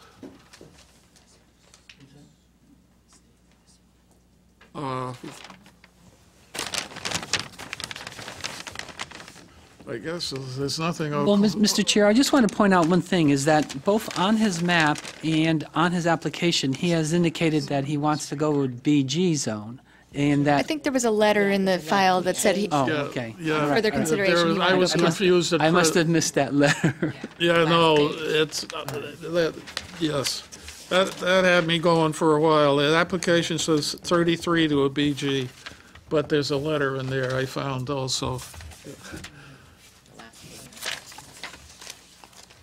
Okay, anything else before I close it? Okay, then I'll close 2890. I'll tell you, yeah. If you recall, this, a while back, we gave him, there was a road, and I think it's stated here, and why it was there left, I don't know. It ran from the back of one of the houses, and it was empty, and it ran along the back of the houses on St. Thomas, and then it went behind the houses on Marshall and St. Thomas. And that strip of land was given or sold, I don't know how, it was anyhow transferred to him. And I believe, I don't know how far back the piece went for him, but it squared it off. So he does have that whole piece in back of, I think, the number 163 on the map you have. I would tend, because it's a major problem, and I would like to sit down and see if there's a solution that we can work out with him, and some way to allow for the businesses. But I don't want that, well, I would be against the whole thing going all the way back further north and do the limitations that we've done prior. This may be a different limitation because you've got different houses, but the frontage of Elm Street is changing. There's no, and how far east you're going to want it to go is. But the commission considered that and decided in the plan that Yep. didn't want to go there. Yeah, And so even if the creep is happening, the question is, do we stop, encourage it, and allow it, and actually make it more intense use than what he currently has? And again, as I mentioned before, he has available to him a special permit to continue his activity and expand it in the way that he might want, and the commission would be able to approve with more specificity than it would if it were rezoned to BL. Yep.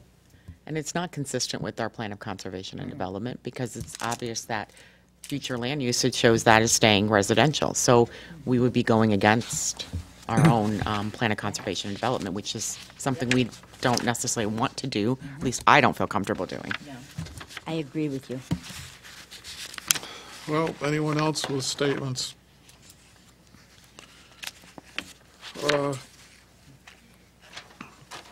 Someone care to do anything, or we table it, or what are you going to do?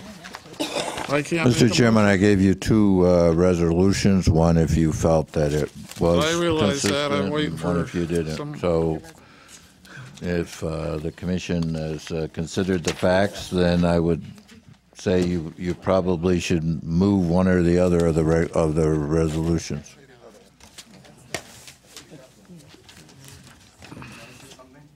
No. I'm not now. I closed it, unfortunately, for you.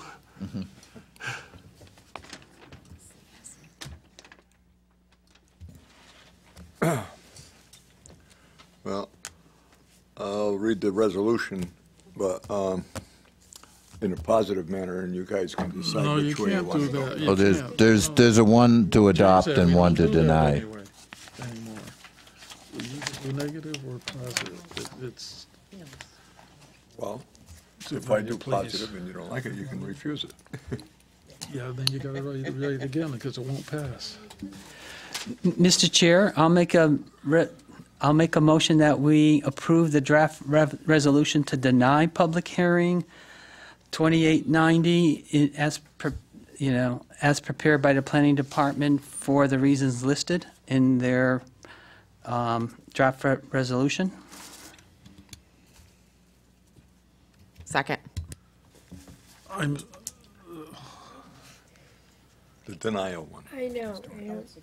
I'm sorry. I don't quite understand. I don't understand it. I don't understand. You say approve. Approve to deny? There's two resolutions, and one says, Oh, He's moving to deny. I'm moving to Zone deny. change. in that's terms what I, of- well, right, that's right.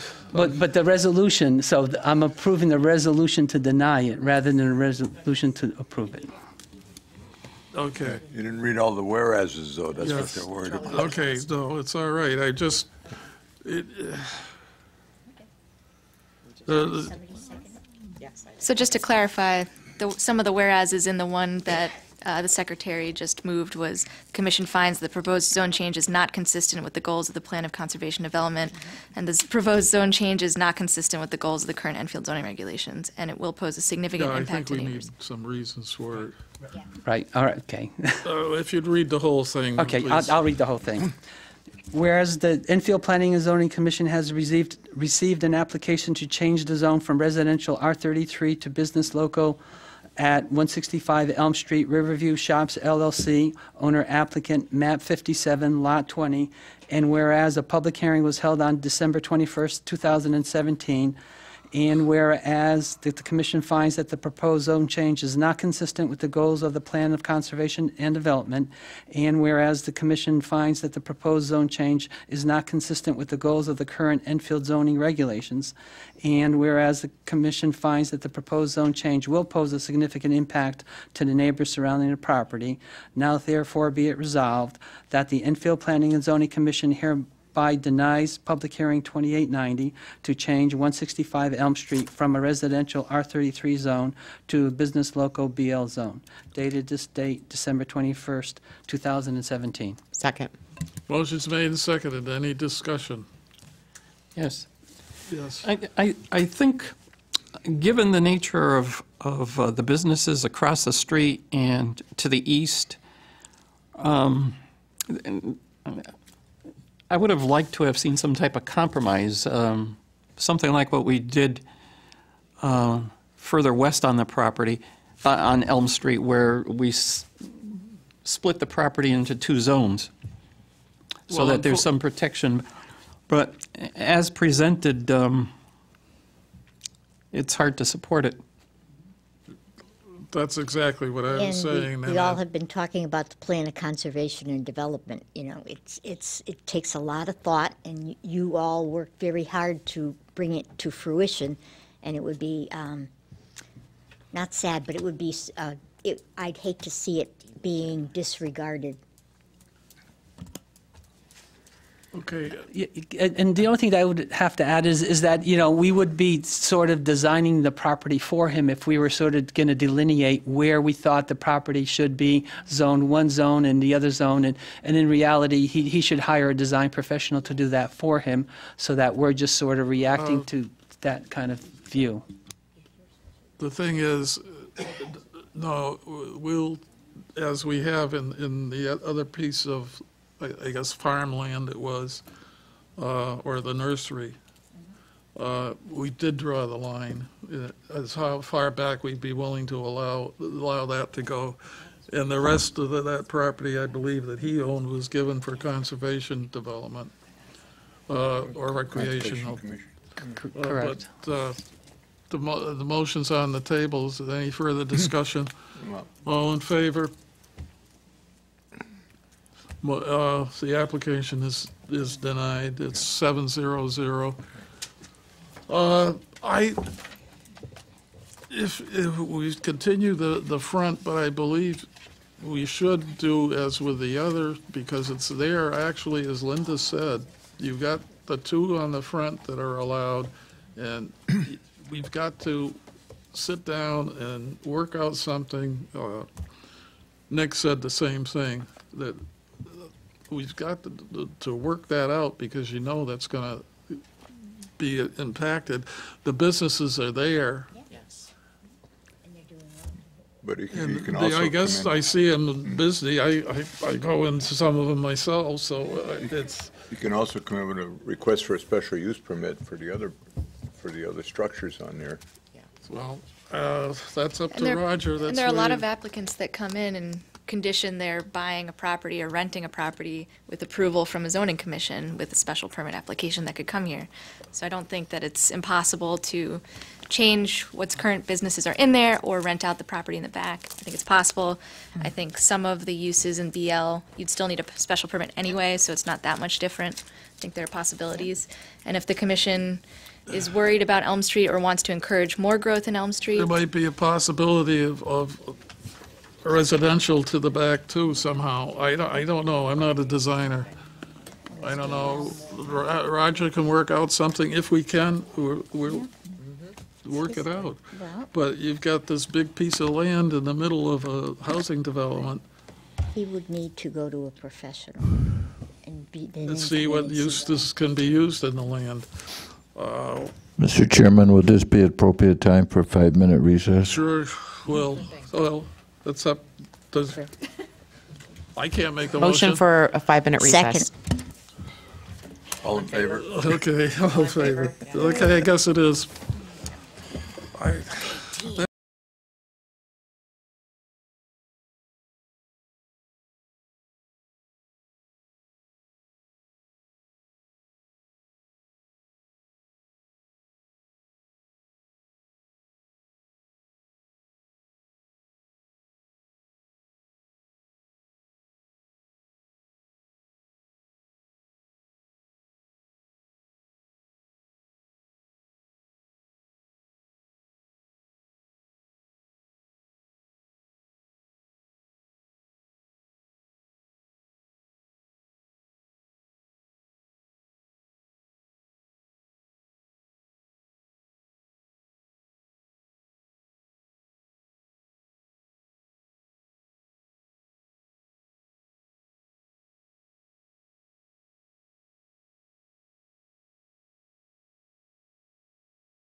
Charles Duran. Here.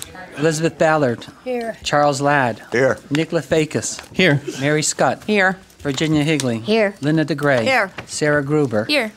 Guillermo Salazar. Here. Rich Suzak is here. Okay, public hearing, 2893. Was the applicant present? And Secretary, please take the roll and read the legal notice. The Enfield Planning and Zoning Commission will hold a public hearing on Thursday, December 21st, 2017 at 7 p.m. in the Town Hall Council Chambers, 820 Enfield Street, Enfield, Connecticut, concerning the following application. Public hearing 2893, 92 Pearl Street, special use permit application for the relocation of Good Times Package Store from 79 Pearl Street to 92 Pearl Street. Brothers for Investment, Inc. applicant, Richard Weintraub, owner, map 24, lot 116, Thompsonville zone, TVC zone. Charles Duran. Here. Elizabeth Ballard. Here. Nick Lefakis. Here. Charles Ladd. Here. Mary Scott. Here. Virginia Higley. Here. Linda DeGray. Here. Sarah Gruber. Here. Guillermo Salazar. Here. Rich Suzak is here. Roger, before we start the meeting, town ordinance requires a note from the Revitalization Commission, and it was not in our packet. Did we receive such a note? Yes, sir, Mr. Chairman. With respect to your request, we did refer it to the Economic Development Commission and provided them the information. We also informed them that from a planning standpoint, we didn't think there were issues. We did not receive anything formal in writing other than an acknowledgement that it had been received, but I did have the occasion to speak with the chairman of the Economic Development Commission this afternoon, who said that they didn't see any issues. Basically, what the ordinance requires is that we receive notification from this commission. We don't have to follow the recommendation, but we do have to receive it prior. Does it have to be a If the written? commission is willing, if the commission is willing to accept an oral report from the the planner without this written notification that the ordinance requires, that'll be up to you. As I said earlier, I'm not take the responsibility of myself. Will be the full commission get in trouble. I think now that Roger's given us a update, that would be great, and perhaps in the future we could have the written ones in our packet so we don't have to do this again. I move that we accept the oral review from Roger. Second. Okay. To me, it should have been here prior, and the problem is the people that suffer are the applicants, and they don't have the time to do this, and it should have been acted on, and it, for some reason, wasn't. I don't know why or what the reasons are. I would suggest we make a condition that it's in the packet before the secretary signs it. Oh, yeah. All right, yes. That's the conditions of accepting what what Yeah, I don't think there was any intention. It may well have been that that commission only meets every 30 days. It might have been the cycle the cycle of when they received it, and it isn't past practice when it was the revitalization committee was when a situation like that would happen. Oftentimes, the director of community development would confer with the chairman, and he would write a letter. But we had a letter for the, Right. that's what was requested, is that we had a letter for the, It's acting in goodwill. oh, yeah. So what we Get one do, for though, the secretary to sign off on. is just get somebody to sign something before the secretary signs off on it, that's all. Okay, so all in favor of that? Wonder how long that's gonna take. Okay, it's unanimous, good. Then let's go ahead, gentlemen. Showing the road. Michael Blow, my address is 58 Ravine Street in Windsor Locks, Connecticut, and I'm part owner of Brothers for Investments, Inc. Luke Blow, also 5 Ravine Street in Windsor Locks. I'm also Brothers for Investments, Inc. Father and son. Are there two more of you somewhere? Okay. And yes, we're here seeking to move Good Times Package Store approximately 85 feet away across the street from where it currently exists into a slightly larger facility and what we consider to be much nicer. That has been there for how many years in that As one? far as we know, the previous owner was there for 38 years, and There was an to owner his before knowledge, that. there was an owner before that Yep. that could have been there for 40 years. So it's been there a long time. It has. It's almost. It's almost sad to see it go. Yeah. But it's Well, not it's going. not, it's just going across the street. Right. Somebody from the Bible went there once. It could be. In today's market with craft beers and wines, we basically don't have the space. The place is only 540 square feet where we are. They tell us it's the, per square foot, we do the biggest volume of any package store in the state. But that's only because it's like a shoebox. Okay. So that's what we want to do. The place is diagonally across the street that came available. It used to be a beauty salon. Right. Okay. Okay. Water pollution control had no comments. Fire department had no comments. Engineering, no comments. Police mentioned parking. They were concerned about parking on the street. There's a public. There's a public park. That's another huge benefit of this is the public parking lot The police right next to the department building. mentioned, though, that they were concerned because they thought it was full all the time. But the problem is that's a public parking lot. And it's not an assigned parking. Right. Like It's just It's- what we were told, it's just a public parking lot right. for It's whoever gets there people in the first. area. Yeah. Yeah. Yeah. Okay. Well, that's. Yeah. That's In what I addition, thought. Mr. Chairman, your regulations in T-ville do not require off-site parking. Your regulations allow them to have on-street parking. Well, I just read that from what the police department. Oh, no, I know, and so, when the officer made that report, we went and double-checked, but in Thompson, in that area of the T-ville district, you allow on-street parking. Well, I know. You don't allow. I You go don't. down You don't there. require them to provide it, and they do have a public parking lot. So I think they're good on the parking question. I get down through there. There's people parked out front there all the time anyway. Oh, yeah. So Yeah, we I don't know what Parking at the the moment. statement was. It was a surprise to me when I read it. But okay, the other was health department said they had conditions if you were going to bag ice or had an ice machine or something. We don't have ice. Okay. Well, if it's going to be a consideration along the line, you better keep in mind that you will need to talk to them. Okay. Or maybe add that to a condition of approval. Yeah, because if they do have ice, it's usually, they tend to put them outside a lot. Yep. That requires, you know. Yeah, that requires, yeah. I think, and I'm not speaking for the health department, but I think what they're saying here is if they were gonna produce the ice there and bag it, I don't think they're saying if you have an ice machine and put ice in it. No, but I'm saying that a lot of Yeah, times that's with what I the think, package stores, when they produce their own ice, Yeah. they have to store it somewhere. Right, And those but- things, because they take up space, they usually end up outside. Yeah, but I don't think No, I there'd think be you're enough right. room in that store. I agree. Okay. Well, any questions? Any questions? Comment on, No more? I have a comment. Anyone in the, what? But they're actually more conforming to Section 8.10.3 because they're farther away from the churches and the schools than they were in their old site, so Yeah. Definitely another benefit. That's important for. that's an upgrade. Roger, Yeah. does the municipal parking lot have handicap spaces parking?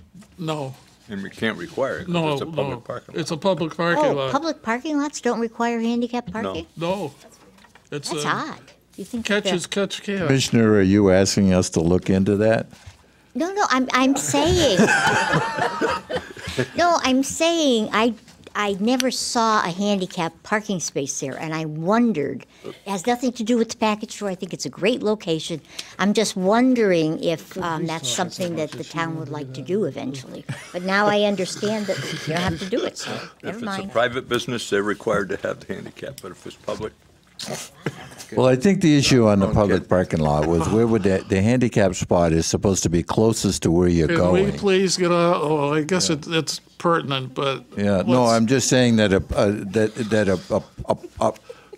A discussion of parking? I was getting ready to open this to the public. Anyone in the public would like to speak in favor or against this application? Anyone in the public who would like to speak in favor or against the application? Last call to speak in favor or against the application. Okay. Public, closed public hearing 2894. I am sorry, is that the right number? 93. 93, right. Mr. Chair?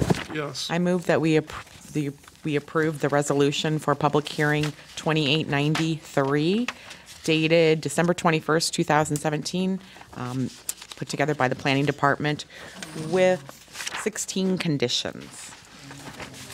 This is the one to approve. Second. This is a motion to approve? Yes. Okay. Because we were going to add the condition that the recommendation of the Economic Development Commission were going to be added. That's the one, thank you. Yes, other than that, you want the good times to roll. absolutely. Yes, with the addition of the letter from the Economic Development Commission. Second. Okay, since motion's been made and seconded, all in favor? Let the good times roll. Yeah, let the good times roll. Thank you. Thank you very much. You're welcome, thank you. Before it snows. Glad you're doing well, that you can stay open and move, or enlarge.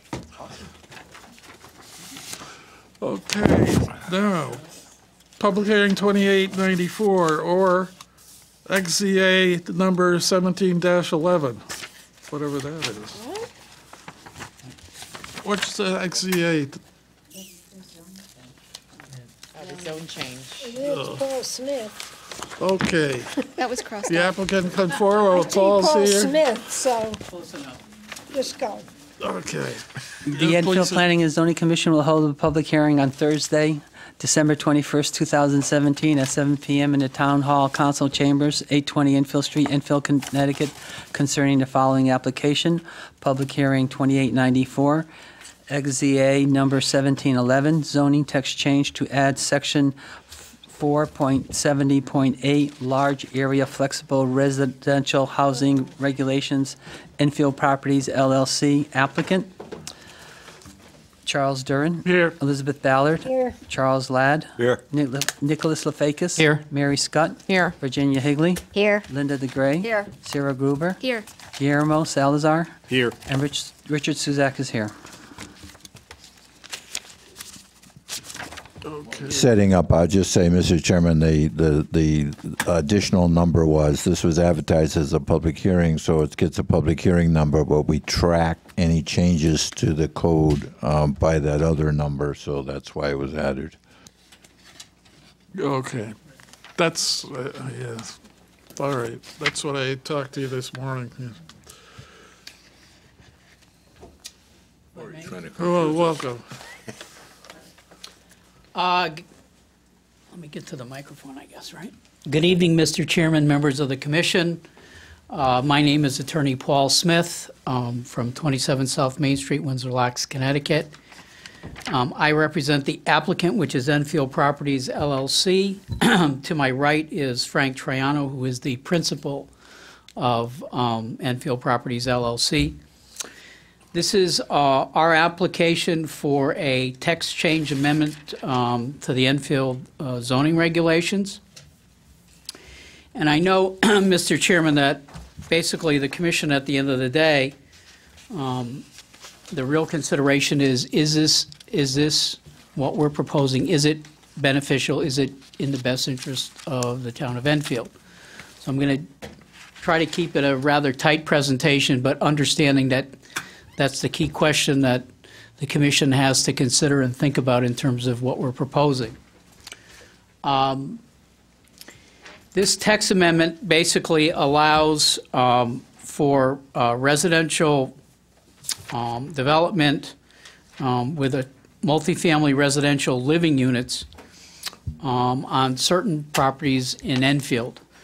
And the criteria that we've set forth in the regulation basically is these units have to be located on a property that's 25 contiguous acres, that the residential development portion of that would take place only in a residential zone.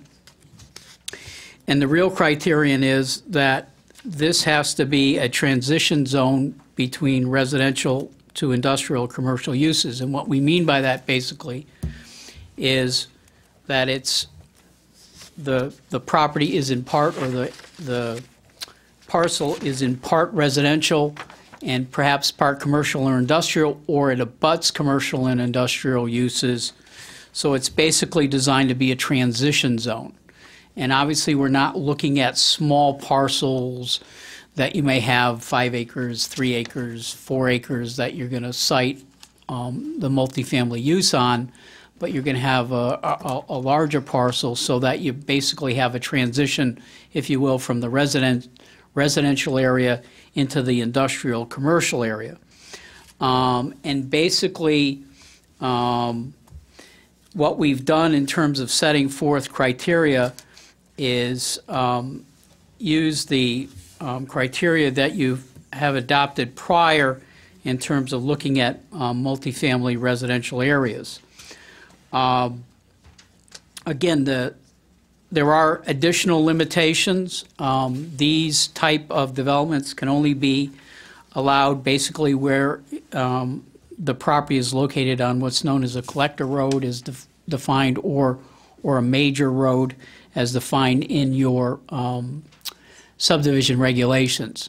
So again, the object here is you have it on a road which is basically at a busy street. It's not going to be at the end of a cul-de-sac or on a country road kind of thing, but it has to be located on what you define as a collector road, and you basically use the Connecticut DOT regulation for that. There has to be a description of the open space and how that's going to be used. And there is an allowance, again, because we're talking transition zones, where there is commercial or industrial use on the same parcel, that use be allowed, that commercial and industrial use. But again, you look at it in terms of a special use. How does this zone transition from residential to commercial or industrial? I was, in talking about the text, I was reminded by the planner that we had an intent to make it a requirement that the development be adjacent to commercial or industrial zone, and I've asked him to make that change. I'm trying to remember which section it was. I'm sorry, Roger. Yeah, the suggestion was under B, applicability after the second sentence, where it says that comprises 20 or more contiguous acres, and then to add adjoining a commercial or industrial zone. Right, and that really was the intent when we drafted it, was that it not be near, but it basically to serve as a transition, that it be adjacent. And so what is sort of the result of how we've defined this is, first of all, obviously you can see it's not a zone which, if impressed somewhere, could be sort of landed in the middle of a residential area. It can't be landed in the middle of an industrial or commercial area either. It's not designed that way. It's designed to be a transition zone. So there are very, very limited number of parcels in town which this would apply to, because again, you have to be on a main artery road. You have to be 25 acres, and you have to be in a transition area where there's residential basically in one part, transitioning through to some commercial and industrial use. So it's very limited. I would think to about a handful of properties. And again, that doesn't mean all of those will be developed. It means those are the only ones that would have the potential to consider looking at something like this. And as part of what we've done for this presentation is we wanted to talk a little bit about the existing sort of multifamily housing in town and how this fits into that, if you will, into that historical pattern. And I have on the board, if you will, it's a map, and I know you all can't see it, but I have handouts. It basically is a map of town, and it highlights the 12 existing apartment multifamily complexes in town. There's one, I think, which is a misnomer. I think we had was it Candlewood Village? Is that Candlewood, I think so. Yeah, is actually a condominium, but there is one, is it Tanglewood? Tanglewood might be another one, but. Yeah. So we're not distance perfect, but we're close, While you're doing that, clarify one thing. You've used two numbers, 20 and 25. What is No, it? I'm sorry, if I said 25, that's a mistake. It's Well, the 25 acres is in the design standards for Right. minimum lot area, so I'm just concerned about you have minimum lot area for residential developments, but then the applicability That's is what only I for was 20 or about to more. ask. Right. That's right. I'm sorry? So on the something's got to first- be corrected because it in is confusing. In section B, applicability, it Is says, 25. it says 20 on the, It's 20. Or more. Your original one was 25, and then you amended it to 20. Right, I did. but then on the On last, page 3, under design standards, it's 25. And you've been saying 25, so Yeah, I don't- it is 25.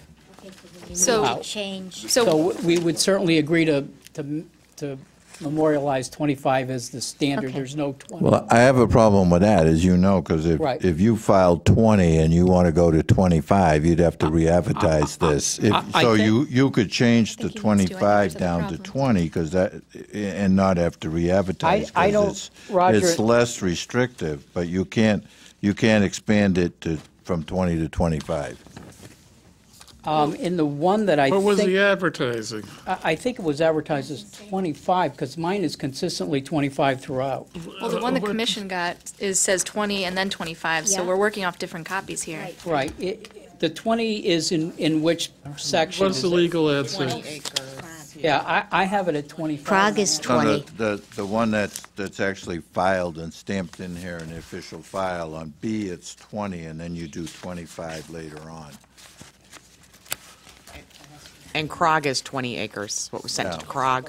Well, you could go to 25 because it's more restrictive, not less.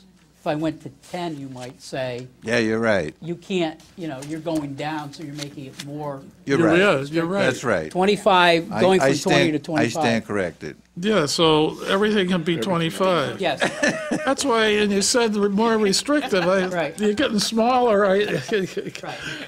That's a new interpretation. Yeah. All right. So everything's 25. It's 9:20, Mr. Chairman. Well, that's early yet. Thank you. We don't want everyone yelling at us. By the way, the counselor ran that by the office and dropped it off earlier, so we're not objecting to him handing out new information. 25. Oh, okay, so you'll need to make that change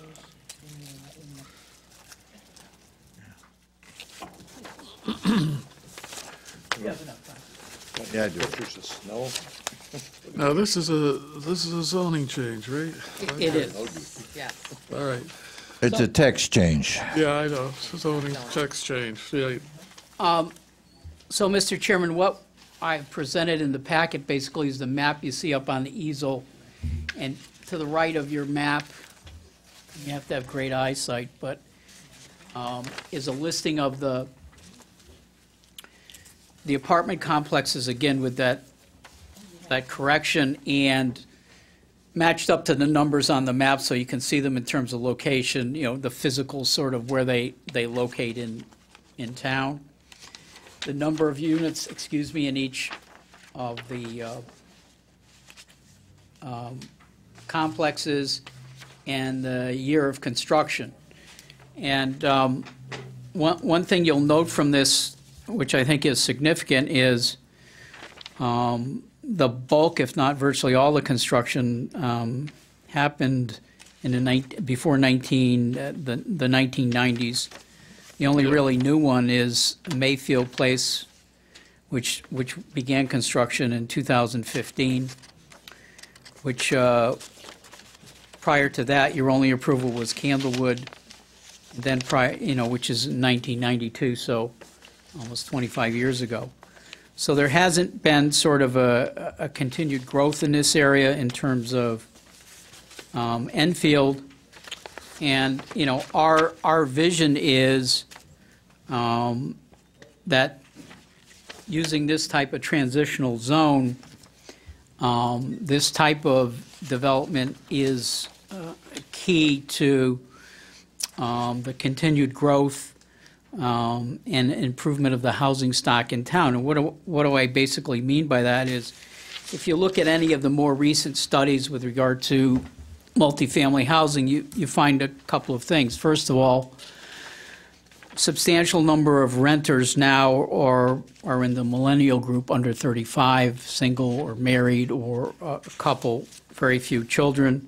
And the second large group is 55 and over. And together, those two make up about 65%, almost 70% of renters, with the remainder being obviously in the middle. And so the idea behind this kind of transitional multifamily is to sort of be close to commercial industrial activity. And why do I say that? Commercial activity, obviously, because what you're talking about there is near the mall or near shops, near restaurants, that sort of thing. When you talk about it in terms of industrial area, what you're hoping for is near jobs, near where people work, that sort of thing. And at the same time, what you're trying to do under your regulations is basically buffer between these two areas and buffer in a transition, which is, it's not single-family home residential and then commercial or industrial use. It's this transition of multifamily. And in some of these parcels, and the parcel that Mr. Triano has an interest, what it would be is multifamily apartments transitioning into some commercial use, then transitioning next door, which is industrial. So, and we've located on the map, his potential site is the sort of the one that's shown there. It's on South Road. So close to the shops and the restaurants, stores, that sort of thing. But our presentation tonight is, we're looking for this text change because we think this type of transition zone, whether applied to his site or other sites like it, will work really, really well. And the other thing that you see when you look at the studies with regard to multifamily uses is this. There's always several concerns. Is there a taxing of town services? The two there are crime and obviously educational services. Second is, are you going to have some sort of increase in traffic that makes it difficult for people in the area? And the third is there some sort of impact on values of property within the area? And several things. This type of development, this type of transitional development, again, as I've said, primarily attracts young and elderly people. And so what that does is, no surprise, it has very little impact on the school system. The second thing is, if you look at new multifamily development, even if you look at new multifamily development in Enfield, very, very, very little issue with crime and that sort of thing.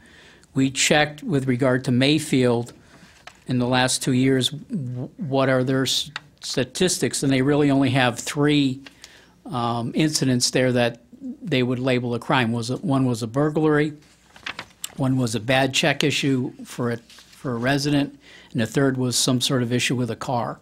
So again, these type of developments generally have very, very low impact with regard to those kind of fire safety services. So, and then the third issue which we talked about was does it affect property values? And again, when you're looking at a transition zone, what you're trying to do is lessen the impact of the abutting residences where there might be a commercial use or industrial use by transitioning through with the multifamily apartments. So in a sense, that serves, if you will, as a buffer between as you transition between zones. So from the applicant's perspective, it's really I think something that addresses any of the sort of general concerns that you see with multifamily uses. The other thing that I would note is that your plan of conservation and development, which I've looked at, stresses the need for the town to create a greater variety of mixed housing choices that can be achieved by encouraging higher density residential development in strategic areas. And that's page 34 of your plan of development.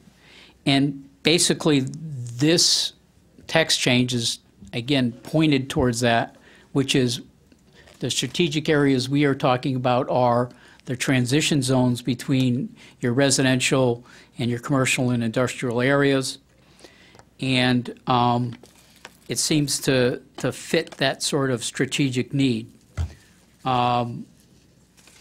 We appreciate the time that staff has worked with us in terms of looking at this and trying to craft something that reasonably works. We think that at the end of the day, Mr. Chairman, it would be a benefit for the town. It would, there is a need for multifamily housing. There's a demand for it. And it doesn't tend to negatively impact the community. And in fact, it does the opposite. It's a way of capturing and having young people stay. They can use it as a transition, and they transition later in life than most of us did at our age, which is, marry later, have families a little bit later. So it captures that. And we think it would be a positive for the town, and we've drafted this in a very narrow way, so its application is not where you're going to have, multifamily units springing up all over town in residential areas, but really there's a requirement that it be a transition area. And that's basically all I have. Certainly happy to answer any questions. Frank, I don't know if you wanted to address the commission at all. Good evening, everyone. Frank Troiano, Enfield Properties, 1408 Enfield Street in Enfield. First of all, Commissioner Ballard, we wish you well. We're happy to see you. We're happy to see you here. We're sad to see you go, and I give you a lot of credit for all the volunteer and efforts you've done here. I mean that sincerely. It's really something special. It should be recognized. Certainly, new apartments are one of the biggest tax generators. That doesn't have to be said, but I think it is one of the bigger issues that are in the news today. And that certainly is one of the big benefits of this. But besides that, I think if I was sitting on your side, one of the most important things is like what Paul said, is what does this benefit Enfield? Enfield's looking for a diverse housing stock. Millennials are where I more focus on. I like to feel that I'm on the younger side than the older side myself, and I'm not sure if that's true anymore, but yeah, I know it's kind of in the middle. But I look at it and I say a millennial likes new. They like fresh. They like a new phone. They like something that's a new car. They like to lease. We are looking to give that opportunity in Enfield and provide a luxury style apartment complex that we've already approved. We're just trying to change the opportunity that we're not adding something to your records. We're actually trying to make something work better, something that's actually going to bring something back to the community, give a diversity that these new companies that are looking around and these companies that are expanding, to give them an option of what they don't have and what Enfield really needs in our eyes to give that demographic of why aren't they here, why aren't they growing. Enfield's a contracting community. It's something that we need to bring in some new, interesting, fresh, young, if you will, people that are going to come and spend money at our shops. They're going to go to our grocery stores. They're going to enjoy our restaurants. And there's something that we have to provide to them. They're not going to come here without having something there for them. This is an introduction for them to our community. It's something that they are going to need to have, and they need to be introduced. Other towns are doing this. We want to just jump on that same bandwagon, if you will, and dovetail what we're doing here and bring them into the community, allow them to spend their money here, learn, maybe want to stay. And that's kind of what we have here. Without having those new ideas, they take that new phone and they go somewhere else. They want to have that new stock, and we think it's so important. That goes without saying about the taxes and about the benefits we have. We've really tried to work with staff, and they've been wonderful to work with, I have to say. We very much understand the concern here of offering something that's going to open up too much of an exposure. And of anything, we wouldn't want to have that as well. I live here. I've been a resident, as you know, all my life. This is where I've been. And not as long as I hope to be here. I hope to be here much longer. The idea is, knowing what I've seen, this is not something that we have. But knowing that the staff's concerns, and we actually have understood that very well, that we did the transitional zone to try to limit where we are with this. We tried to have the acreage still be at a very high level where just a little over a handful of properties in the entire town, including ours, would qualify.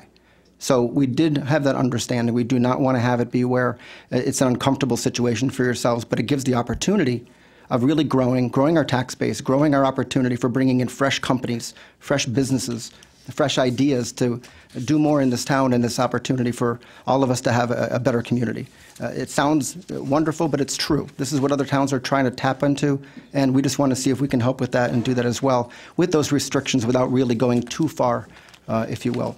But we appreciate all your comments, and we'd love to hear any questions that you might have. Questions for the applicant? Is it the intent, or will this zoning text change add the defined term large area flexible residential housing to the preamble of section 4.7, such that this housing would be subject to all the special procedures that are intensive review that we require of other dense housing developments? Yes, it absolutely, it does require that. Basically, this just qualifies you to come in and apply for a special permit, and then all of your special permit criteria kick in. Well, of course it would be special permit, but there's also the special procedures under 4.70.1 that is, and the submission requirements that have a traffic analysis and all the stuff in 4.70.2 that we require of other high-intensity residential districts. Right. They would be required to do that. Well, so I guess I would just ask, one of the problems I think is I think we need to put it as a defined term, not only in the definitions, but also in the preamble to 4.70, to say that you would be subject to 4.70.2 to make sure that we're allowed to consider all of those other things. I do think that Right. You do have the specific requirement right in the applicable provided traffic data from qualified professional engineering, blah, blah, blah. That's on number 5 under the... Right, but providing traffic data, is that the exact same as the traffic analysis that's required by 4.7.2C? Okay. I mean, I have no problem, and it's up to the commission and whatever you want to add. I have no problem, specifically spelling out. The only thing I'm concerned about that is the intent now is that whatever is over here in the zoning book that applies. If you start saying, well, this applies, then the applicant comes back and says, well, then I don't have to do the others because you only said this one. And I sort of take the approach of, if there's anything in the book that applies to multifamily, you're going to have to provide it. And that's a key point that the commission, in approving this, is not a floating zone that could land anywhere. It basically says if you have you have open land that's, well, it doesn't say open land, but it usually is, between a commercial industrial area and usually single family, then you're either going to have the single family going right up against the commercial industrial, and then we have, for example, 25 Bacon Road, we have complaints now, the truck noise and so on and so forth that's going on up there. And if you're up against a commercial zone, the residents, you know, the single-family homes will say, my backyard is right here, and the trash truck goes beep, beep, beep, beep, beep, beep, beep, and picks up at all hours. So this is an intent to do that. I think it does another, I don't know if you want me to present this at this time or my comments now, or it's up to you. I was just going to give you my... What's the difference, at the beginning now or at the end? So the other thing is, I think the research is, right now, this gentleman has a fully approved development of multifamily, but you age restricted it. And the research says that old folks actually like to live with young folks.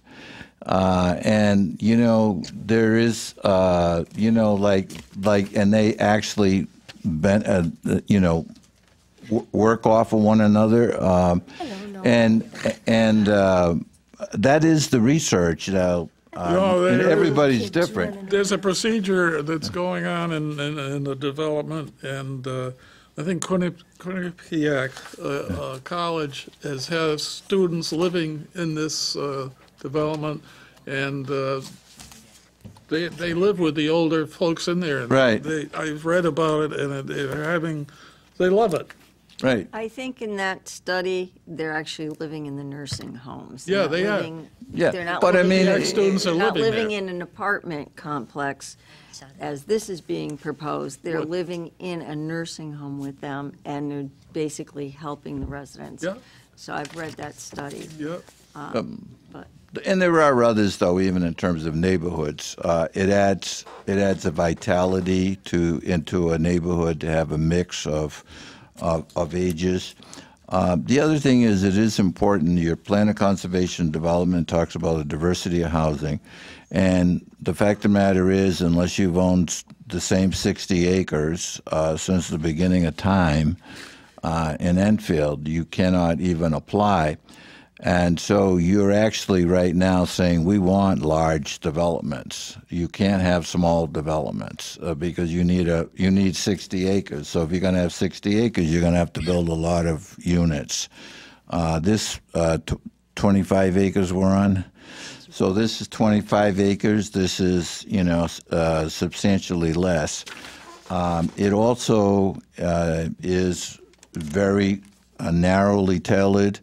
As the applicant has said, we've worked on this a number of ways. We actually took the land use map. We took we took parcels of land, 20 and 25 acres, throughout the town. Then we said on a collector street. Then we said adjacent to a commercial and industrial.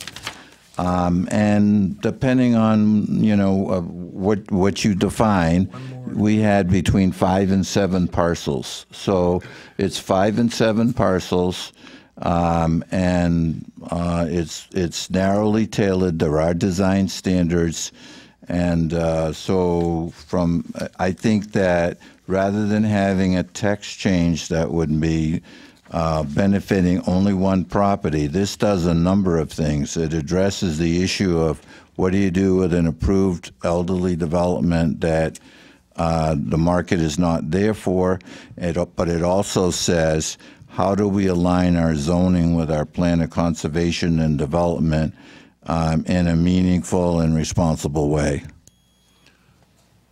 Okay.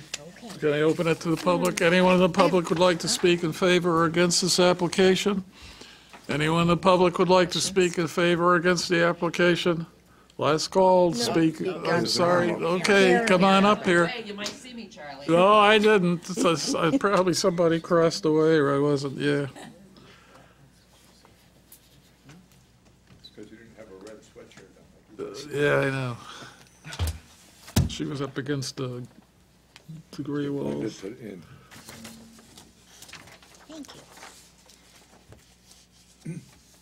Hey, Thank you, Ann.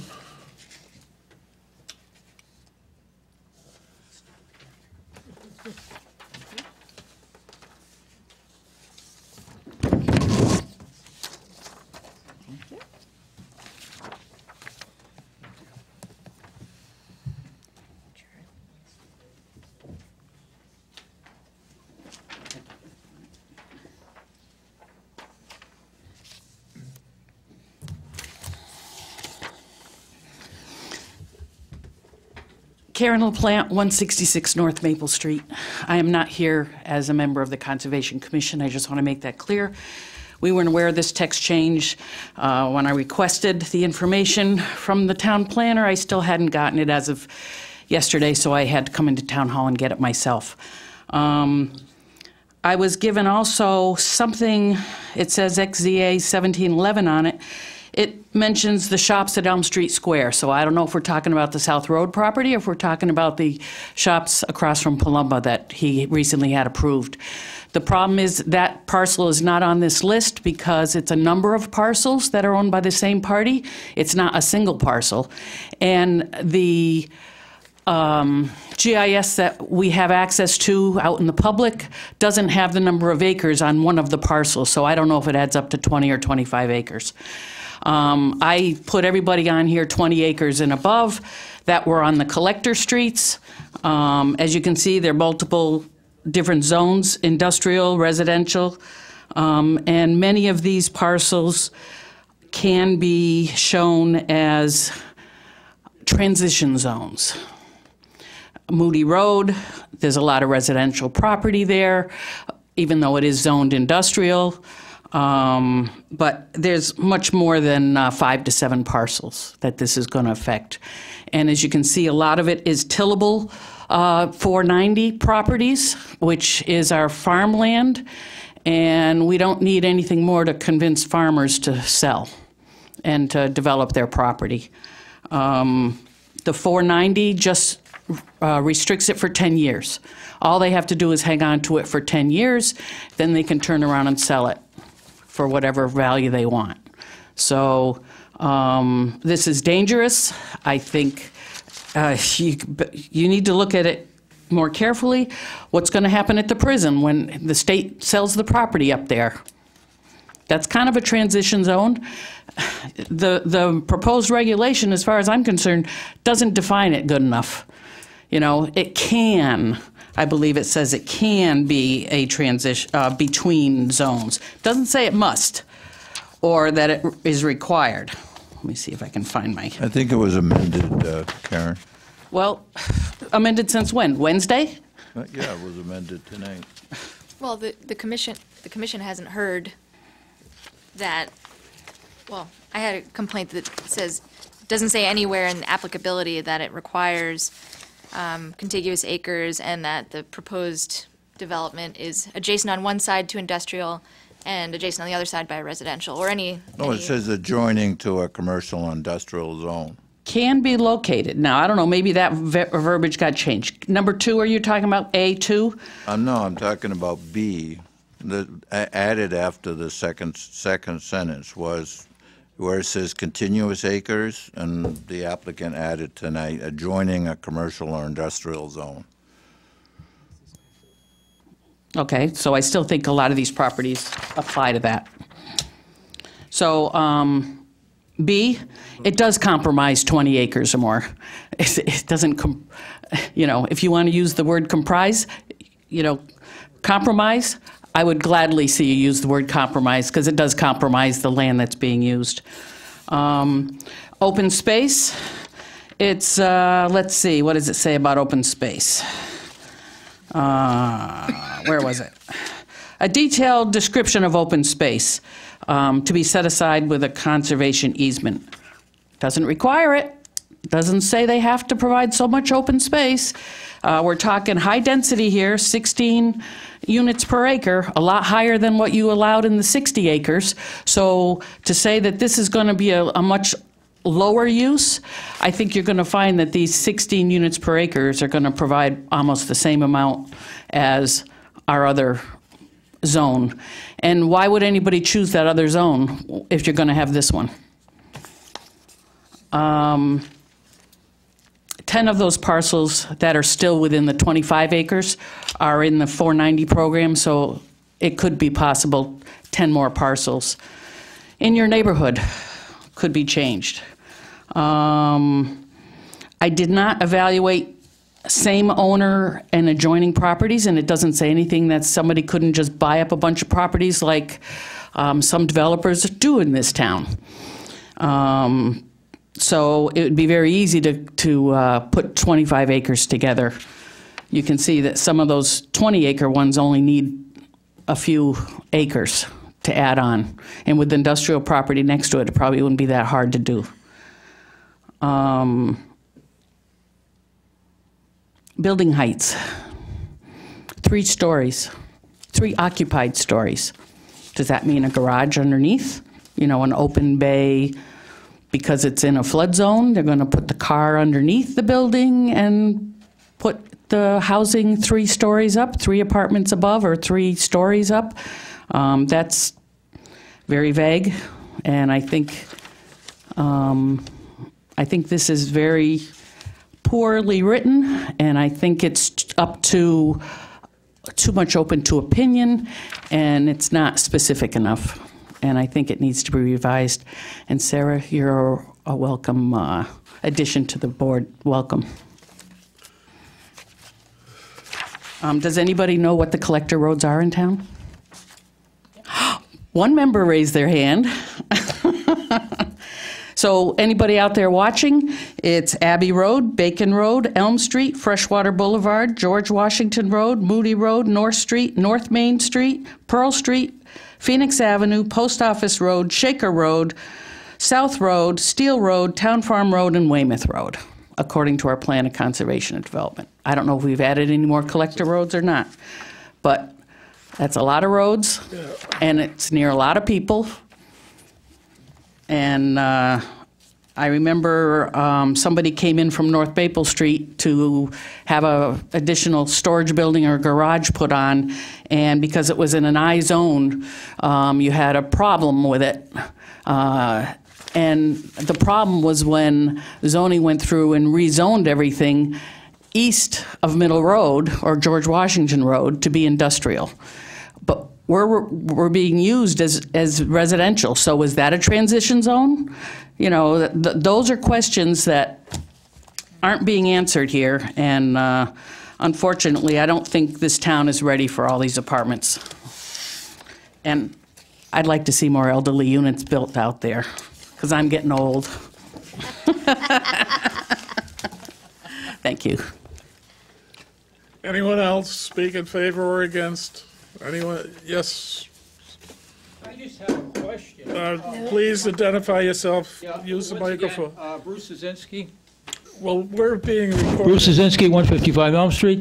The only question I have is the economic base aspect, okay? The question here is that if you're building a lot of these apartments and stuff, and I've lived in a lot of parts of the country, you have to have some kind of an economic base in order for people to be able to afford these apartments. And I don't know what they would cost or anything else in that. I think in principle it sounds like a good idea, but here again, you know, what do you have for an economic base? Silicon Valley, okay, you know, what do you have? You have some top universities there. They attract high-level educated people and high-tech businesses. The point is, about the only thing you've got going on here is you got a Snuntuck Community College. Eventually, if it becomes a 4-year, maybe something, you know, as small as a college may be, that is your economic power and engine. It contributes a lot to the community. I can give you a couple of examples. I live in Maryland, University of Maryland College Park. For every dollar invested in education, $16 are returned back to the economy. So, and at Texas A&M, it's $1 invested, $18 returned to the economy.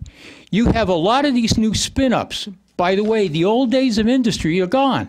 You're talking biotech, you're talking high-tech. You have to have some kind of incentive before people are going to come here. And the idea here is, unless you've got an economic base, these apartments will be vacant. Look, if you take a look, what do you have? You got the insurances in Hartford. You've got what's left of Pratt & Whitney Aircraft and United Technologies and so forth. If there's a renaissance in additive manufacturing, which is 3D printing, then maybe technologically speaking there may be a resurgence. But the fact of the matter is, a lot of the infrastructure in terms of basic industry was outsourced. China was doing that. So my whole question would be, okay, and I'm not against it, I'm not for it. I'm just posing a question to this distinguished group here. Is the idea here is that what economic base, and if Mr. Triano would like to answer, what economic base is going to support and provide the income for people to stay in these places? The worst thing you'd want to have is these things to be vacant. If somebody's got an answer, I'd like to hear it. That's all.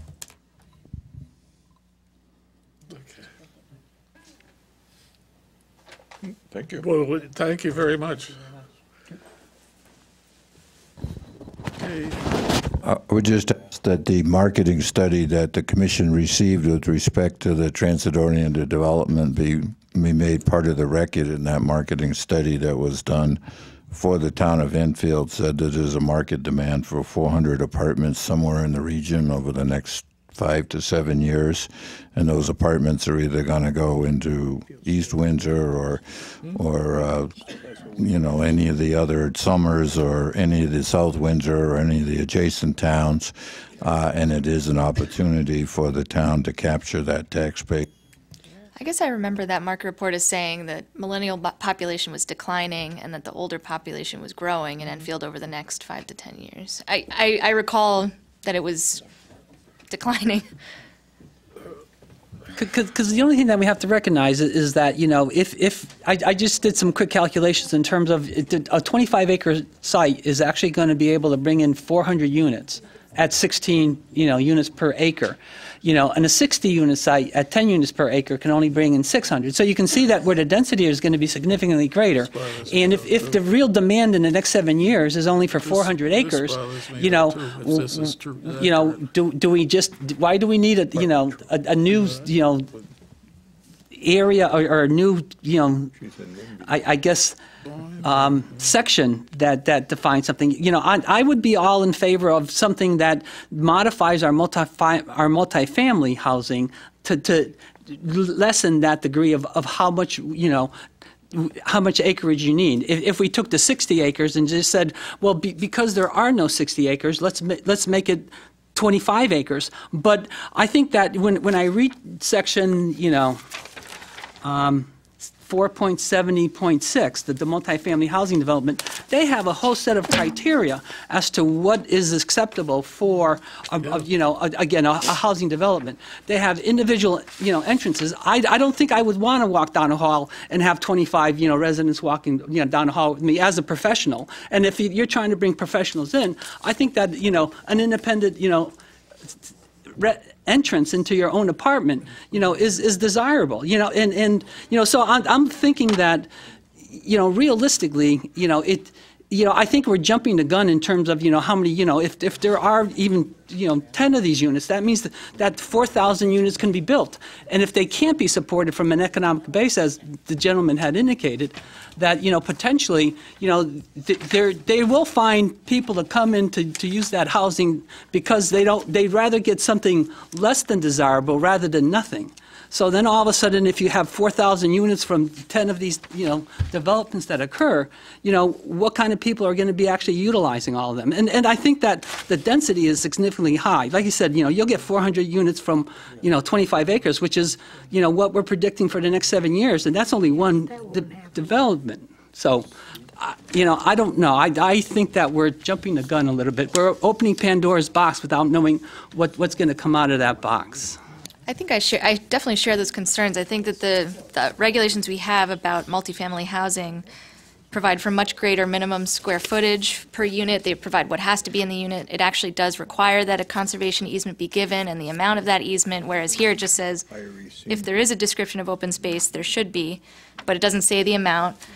We have it has to have at least 4 of the following amenities, but there's no preference of what the commission would say has to be there. And also, the only thing that makes this a transitional district is just the commission has to think it's a transitional district. It doesn't actually require certain phased zoning in. And so, if the commission would later be presented with an application that just says, we think this is transitional, and the commission would feel bad to send them back to the drawing board, would we approve all these different things without really any specific standards about what is a transitional district? So I think I would share that concern about thinking about and being much more specific about what should be in there, and perhaps using this as an opportunity to rather amend the multifamily district or multifamily housing.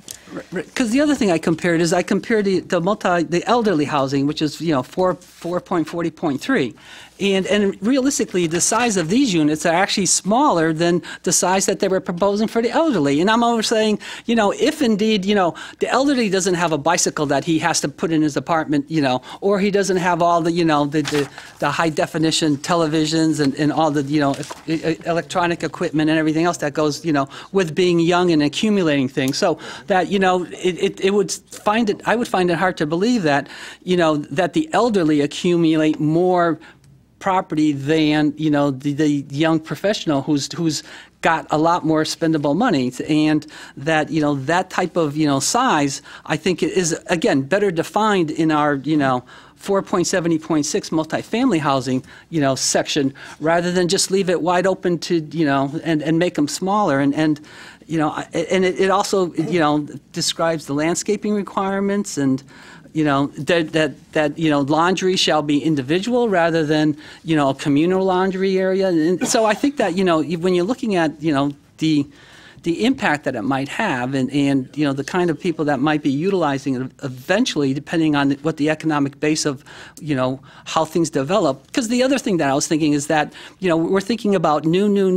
When you first build something, it's new, but after 15 years or after 20 years, it turns old, and then all of a sudden are the millennials going to be trying to go to something that's older, or are they going to be looking for something that's new again? And then who's going to take the older units if the millennials don't want the older units? They want the new units. So it's and the thing is, you're going to build this thing for at least 50 years, and who knows what's going to transition 15 years from now, whether that kind of same thought process is going to pertain. So anyways, that's my feeling. I think that we have something in place that I think we could modify and still control what's going on. And I think that the reason why it was modified is because of the 12 or 17 units that were shown on this plan, is because they were developing so quickly, and they were developing without any kind of control.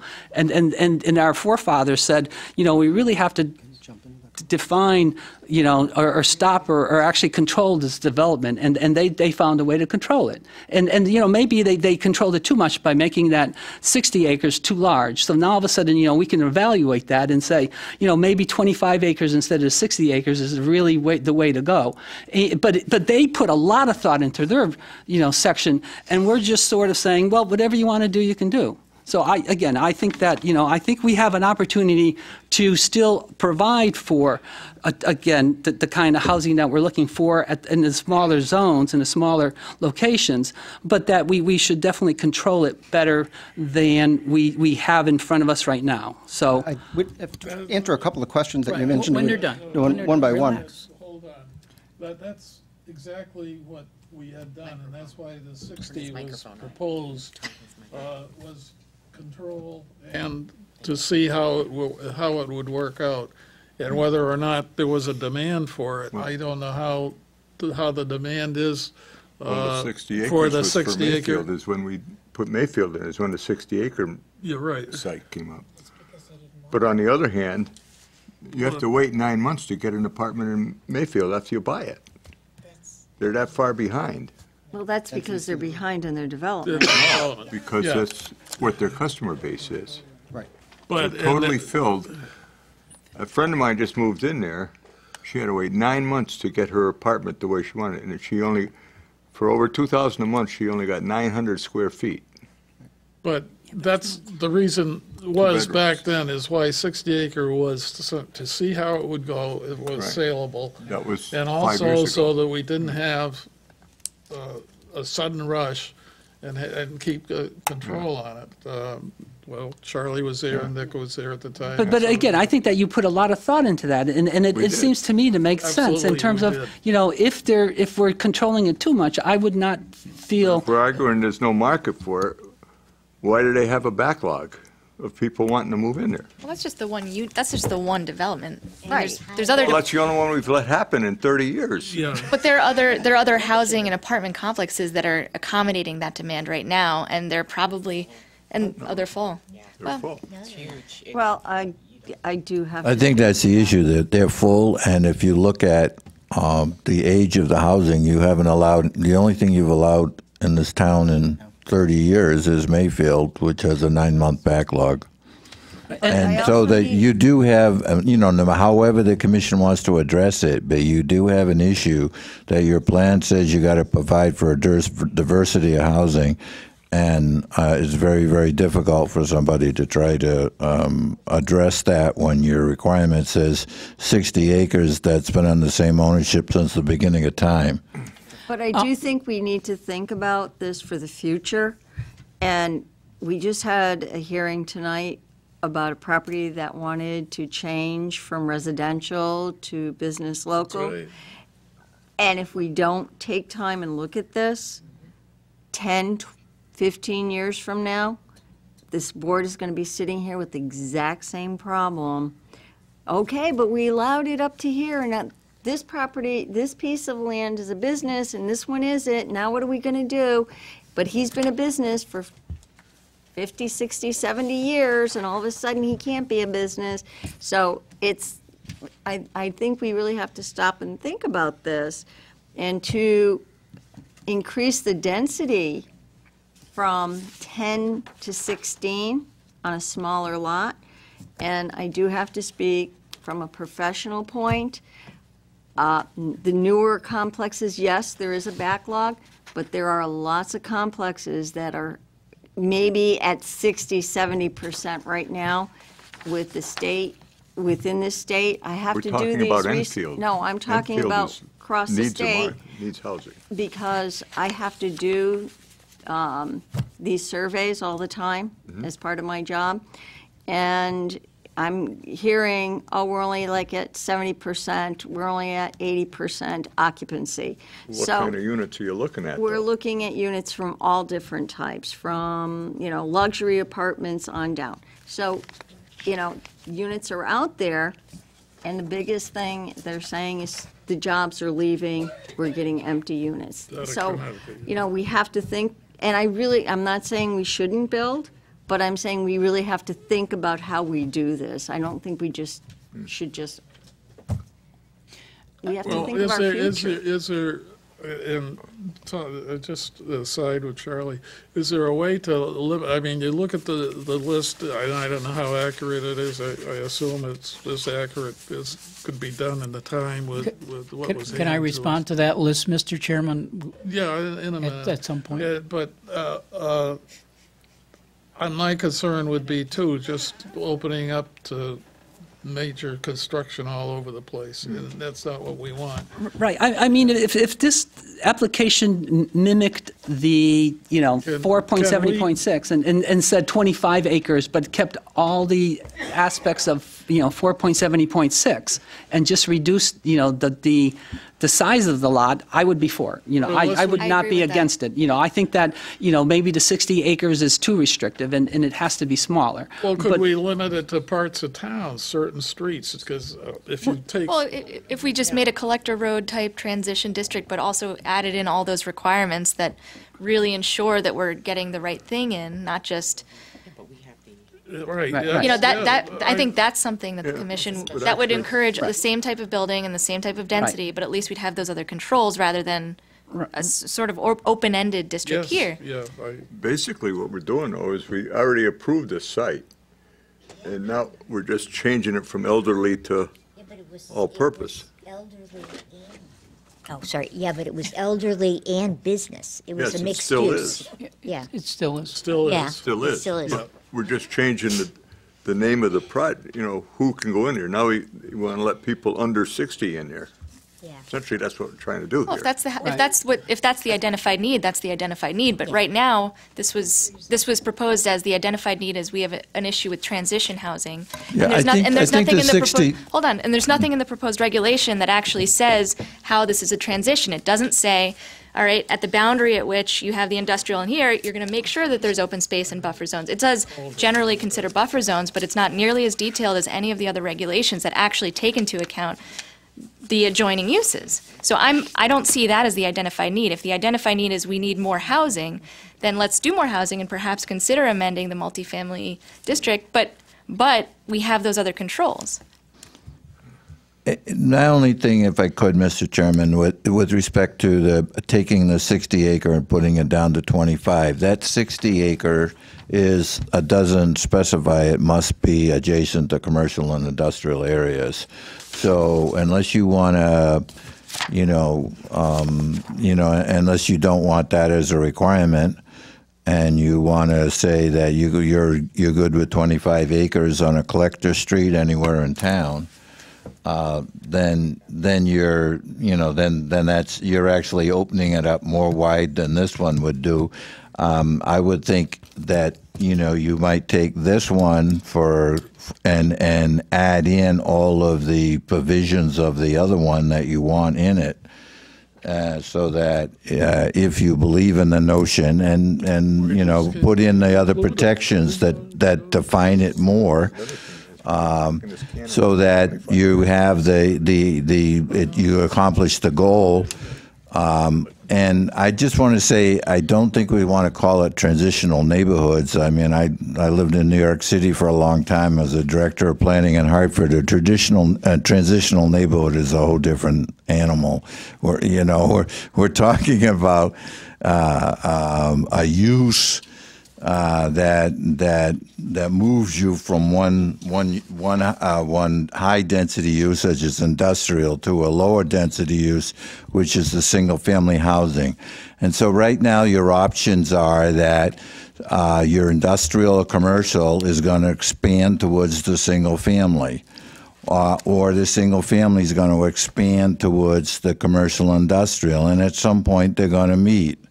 And as it was pointed out tonight, we saw an example where that has happened. And so this is a proactive way to say, well, in those areas of town that we believe is industrial, and with respect to your zoning in general, we have far too much industrial land in this town. If you want to do a market analysis, we will never ever build the industrial that this zone has. Every farm in this town is zoned industrial. I don't know why. So I mean, there are a lot of things that we need to look at when we look at our zoning. But so that's the only issue is in terms of if you want to reduce it from 60 to 25, that will produce more housing for you than this one will. Well, the idea would be take that regulation, copy it, add if it's going to be between industrial and residential, and put it in this one. Yeah, and then you're not creating that much more housing. You're doing exactly what it said, except there's more control and more thoughtfulness about what's going to be there. Right, just take the 47.6 Exactly. and add the verbiage in here. I mean, I think I like that, and I think that makes a lot of sense. And keep it at, again, 10 units per acre, not 16. I think the 16 becomes really high density in terms of, what and the size of the units. Again, I would like to believe that, if the unit is a little bigger, especially with, if we're dealing with the young professionals and they're accumulating materials, they need someplace to put all the materials. Because I remember my daughter had an apartment. She couldn't fit all her stuff in her apartment, and she had to keep moving. What would he do on that? Add something like another section G? Well, I mean, this would have to be resubmitted to CROG, wouldn't it? If we're making Well, no, because you're making it more restrictive. So Well, I think you're making it more restrictive, and so, I mean, what we could do is you can continue it, we'll work with the applicant, we'll take all your comments, we'll circulate another draft. I can certainly talk to CROG about whether they feel that requires them to look at it again. Suggestions there, what? Yeah. Oh, I had them written. I mean, with this type of, I think that a continuance would be better for this. Oh, I yeah. agree. I think we need to continue. Yeah, well, I mean, you're not going to adopt the zone text amendment in one night anyhow. But, you know, you have to work through all of these issues and think about it. And Worked with Paul before and get straightened out on the signs anyway. Okay, well, you wanted to, they wanted to address say the- something. Yes, go ahead. Obviously, a continuance is fine if we have to work through some language issues. Well, what was suggested is taking 4.70.6 and just add or flip this others under that so that 476, all those other requirements stay in there. Yeah, I mean, we would look at that, Mr. Chairman. Right. I mean, one of the things I would say, a couple of things that I wanted to respond to. Roger mentioned the market study, but it's not 400 units in the area. It's 4,000. Right. And I know there was just a misspoke. So when we talk about demand, what they're saying is basically in this area, there's going to be about 4,000 apartment units. Well, I think it's coming because you Yeah. have the construction of the north of the gambling Right. casino and possibly in East Windsor if they ever get straightened out around I there. believe, Mr. Chairman, that was actually prior to those casinos. Oh, absolutely, yeah, So that's I in know, addition. you had a beautiful development over there. It was, I remember the plans. So here's a couple of concerns I have, and I've studied 4.70 a little bit. To me, when I look at that, it's a 60-acre, basically condo complex, because if you look at the criteria, it's everyone will have a separate entrance. Everyone should, I think, have a garage or something. And so what concerns me about that is when you have some of these, you want some differential. I mean, and maybe the commission says, no, we want to build all our apartments one way. We want everybody to have a separate entrance. We want everybody to have a garage. But that doesn't make a lot of sense. It really doesn't. What you try to do, and it's a special use permit, so when it comes to you people, it's like you have discretion, but it's like, no, we really don't like that design for this area. 3 stories doesn't really work here. We're just not happy with it. Where somewhere else, Mayfield may work well. On Mr. Triano's piece, I would think the buildings that he designed work better, which are, how would you describe them, Frank? 3-story occupied, you're talking Well, about? we've always Yeah, the had one you height have. restrictions, though, on things. The height restrictions have always been there. No. What I'm trying to say is the diversity of type of unit is what I'm trying to emphasize more than height. You may say, well, yeah, that's something that works in one area may not work in the other. I would also point out that there's a concern like, does this transition? There's a requirement that this be in at least part of the 25 acres be residential, because that's only where the residential multi-units can sit. They can't sit on the commercial piece. They can't sit on the industrial piece. They can only, so if you have 25 acres, 15 of it is, or 10 of it is, or 12 of it is residential, 12 of it is commercial, you can cite your multifamily in the 12 acres that's residential, but you can't cite them on the 12 acres that's commercial. Well, in due respect, I don't think we have a problem up here because I don't hear that we're in total agreement with a proposal. Unless, Right. No, I mean, if you want to take a vote. No, I'm just trying I think to it needs explain- some work. I understand. And I agree with that. What I'm saying is we're certainly willing to slug at that and see if we can improve it, give it something that the commission is more comfortable with.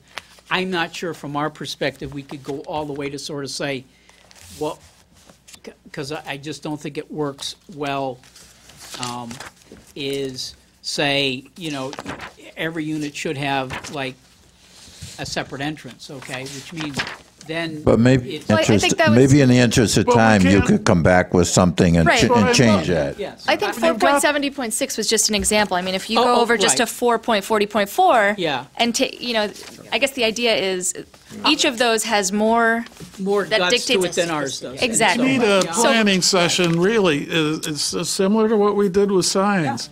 And we can't do it here now. No, and I'm not asking that, Mr. Chairman. I was just responding, and so happy to do the continuance, happy to work with staff and see if we can satisfy some of the concerns and get to something everybody's happy with. Well, that's, okay. Now, can we, how are we going to schedule this? You want to, I mean, at this point, I almost think that you're not going to be able to accomplish that in a continuance. It almost seems like it's it's like a withdraw and resubmit and send to CROG and do the whole thing. yeah, I think it really does, but it's, more intensive than we. we need a planning meeting. And this. Yeah, I mean, they could come back at a planning workshop with a draft and that you can mark up, Okay. and then when you get to a point that you're comfortable with it, then they can formally submit it. That's how we handled the signs. I think it's a great Yeah, idea. I mean, that's how we did signs, and that seems to work out.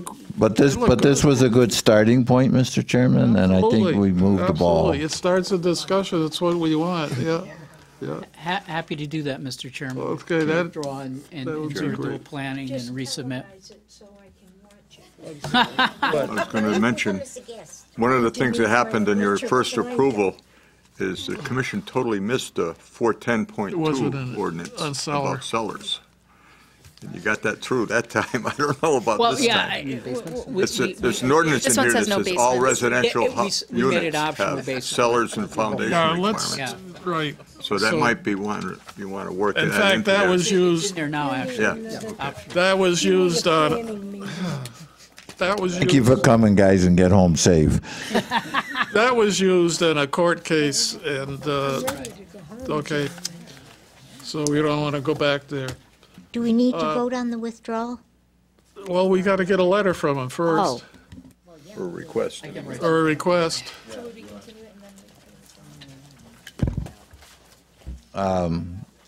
And then we have to vote on whether we accept the withdrawal. That's, so Without prejudice. he's writing out one. But the understanding is he's going to withdraw it. He's going to give us a draft. We're going to workshop it in a planning session, and go from there.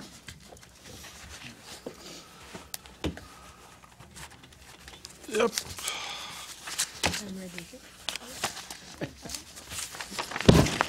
Well, in the interest of time, while we're getting that letter, I'll make a motion that we accept the withdrawal of public hearing 2894 without prejudice. Second.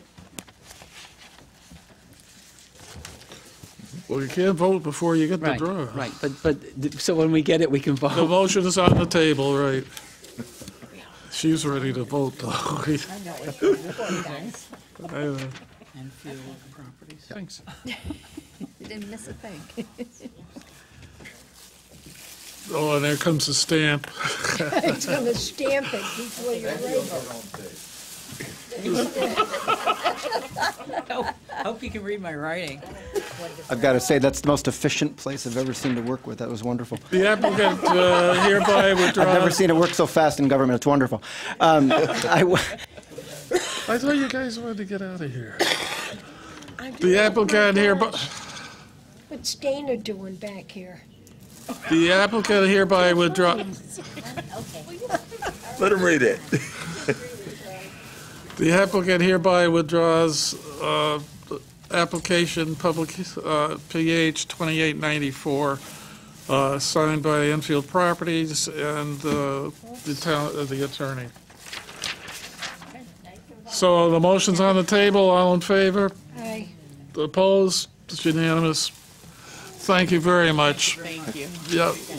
Wish you all a Merry Christmas, Happy Holidays, and New Year. Same to you. Same to you and your Same to you. families. I will not see you Okay, public hearing 2890, I'm sorry, SPR 1736.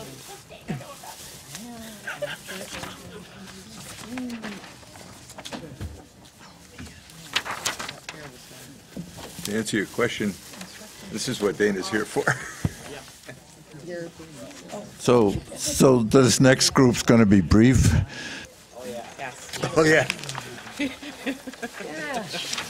Well, if people will stop talking, so I can... Well, tell Mary to stop talking. Oh. Me? What? I'm over here eating before I starve. What is this one? Hey. I didn't say a word. You don't think? Do you know anybody who's involved? It's an SPR. Is this the housing authority? No. One field? This is storage. It's already up there, but it's not. It's they're percolation. Mr. Chairman, as Walter was here earlier tonight, this is an application very straightforward. It's already been to the Wetlands Commission as part of a multi-complex that was approved as an overall plan several years ago. This is the final build-out of it. Right. And staff supports it. That type of building is already there. I think the only thing they're going to do is plant some additional trees along the street frontage to screen the buildings from the main road. I think that was the main planning issue, and other than that, I just gave Dana's presentation so we can move along. Well, actually, you have I believe there's two buildings there now, and the purpose was to have startup businesses have a place to start up at, and it's been successful, and they've got it filled up, and let's keep going. Let's do it again. For the record, Dana Steele, professional engineer with J.R. Russo. It's the use next door has been successful, and I'd like to keep it going and do it again on this next lot. It's the last lot in the subdivision. I think it's a great use in the right spot. It's worked well at the ones that were built, and I'm happy that they're wanting to build another one or two. the screening is good. So you calling for a vote already? No, I do have one comment. Is that, I look at the grading plan, and I see like 2 spot grades in the entire back lot. And looking at it, I couldn't tell exactly where all the water was going and how it was being collected. And, if there was more spot grades that sort of indicated where the water, so that, again, it's a relatively flat property, but it's difficult to decipher where everything's going. As long as Charlie doesn't park his truck there, it's okay.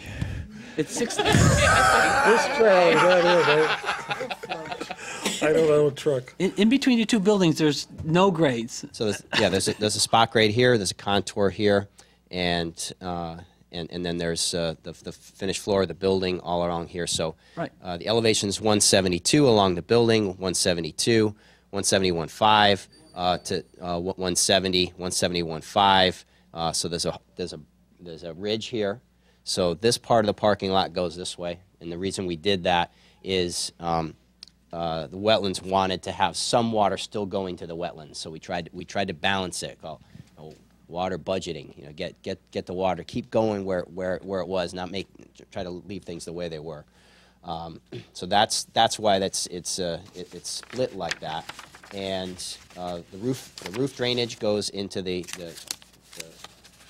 storm drainage system in the road. There's a catch basin there. All right.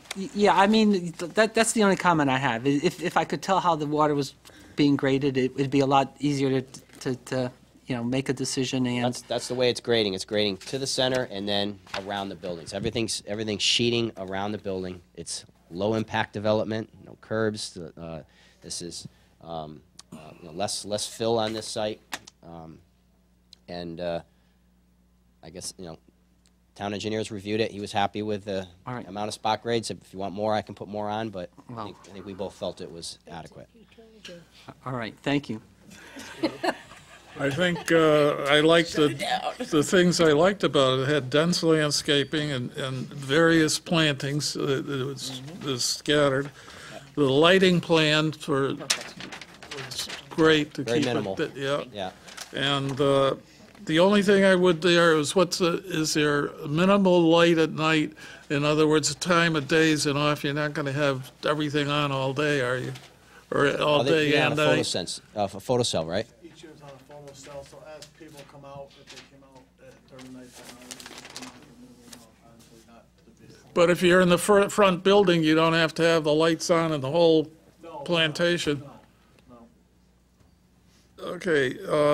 Yeah, it's really pretty minimal lighting. The only thing, and I didn't see, and Mary asked it before, adding a maintenance schedule on the schedule 9 of 10, I think it was. Yeah.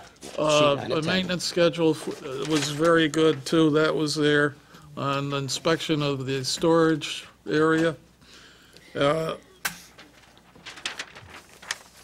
And I didn't see colors. You're going to maintain the colors of the other buildings? Like, we brought some samples if you'd like to look at them. Yes, please, just quickly. This is the block. You have to identify yourself for the Yes, record, block. sir. I'm Anthony Powell, as the principal for Peerless Rentals LLC, both for the adjacent parcel and for this new building. This is the color samples for the masonry block that we plan on doing on this side facing Shaker Road, Route 220, both with an accent masonry and with the primary. Yeah, and then I have both the roof colors for the Butler metal building and the wall panels that are listed here in their circles. So I don't know if you want to pass them Why don't you around. bring them up to the chairman? Okay. Or you need to check them If you in. need the blocks. No, that's, Yeah, it's the same style Butler building. Okay. And it's just a little different colors, but. Which? But in harmony with This was. Oh, okay. And these are the wall panels. Well, To go with the masonry block. the roof, it's a wall, it's a brown or tan, gray. So those gray colors would be the metal panels, Yeah. metal Send it to roof. the other end. But this is like, this Yeah, split Mark. face block gives a little more. That's the roof. Yeah, put them on here. That's the Aesthetic roof, and appeal. this is the panel. You got a bad cold. I do. You could I tell. know, don't touch it. There you go. You might. Okay. Got any? We bring the whole thing down. Maybe I'm the last one. Okay. Wow, look how sick he is. So this is an SPR. People, any questions? We didn't need any recommendations. The thing is there. All right. Yeah. I'll close SPR's. It's an SPR. Unless somebody wants to talk out there, but no more questions from the commission? Okay, then I'll close 1736 SPR. Mr. Chair, I move to approve the resolution for SPR 1736 dated December 21st, 2017 by the Planning Department with 24 conditions. Second. Motion's made and seconded. Any discussion? Hearing none, all in favor? Opposed? Unanimous? Great. Good job, Dana. Yeah. That was a short one, Dana. How'd you manage that? Mr. Chairman, while we're on site plans, I would like the commission to add to their agenda tonight, which you can as a regular meeting, so that for the purposes of denying without prejudice, site plan number 1731, which is 786 Enfield Street. This is the application for a medical office, Medi weight loss, that I briefed the commission on at a prior meeting, that their site plan was 49 years old. The commission said, no, 49 years old wasn't going to meet your standards. They are now in the process of preparing a site plan, but the decision must be made by June 6th. Your next meeting is June 4th. If there's a snowstorm on June 4th, and you don't meet, you would. January. January. Please. Yeah, January. I'm reading the 6 and the 1 backwards. Yes. January. So if there's a snowstorm, if there's a snowstorm in June, that would be interesting. If there's a snowstorm on June 4th, then they would get an automatic approval. So what I'm requesting that you put it on your agenda tonight, and you add it to your agenda and you deny it without prejudice, and then they can, when they get their site plan done, they can resubmit. So that would be the request that the commission add site plan 1731 786 Enfield Street to your agenda. Okay, Sarah, you're up. Liz is departing. Do we need to move to add it to the agenda and then approve? Sarah's going to be sitting in. Mr. Chair, I'll move to add site plan 1731, 786 Well, Enfield, no? Yeah. Enfield Street to the agenda for tonight. Second. All in favor of adding it to the agenda tonight? Okay, it's unanimous. And so now I would recommend that the What she commission meant deny was it without prejudice voter to allow the is applicant to Yes. come back. Yes. Okay. You in very You have that in capable writing, hands. sir? No, it's just, it would just You would need have a us deny it motion to without deny it without prejudice because you don't have a site plan. Okay. Mr. Chair, I move to deny the site plan 1731 without prejudice. I'll watch Second. that. Okay, all in favor? It's unanimous. Thank you, Mr. Chairman. Everybody, I leave you in competent hands. Thank you very much. Thank you. Are you talking about Richard or? Yeah, who are you talking about? Talking about Raquel. Oh, that's right. That's good. Okay. No, he's Well, got you to can do it his- before, I don't know. He's got to do his. Roger, you got anything for us? Merry Christmas, Happy New Year. Thank you for all your hard work. We got a big agenda next year, and we're looking forward to it. Motion to adjourn. Second.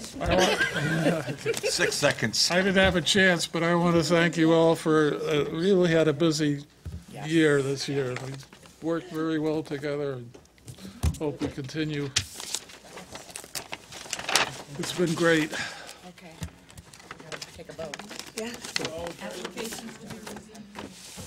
We are departed.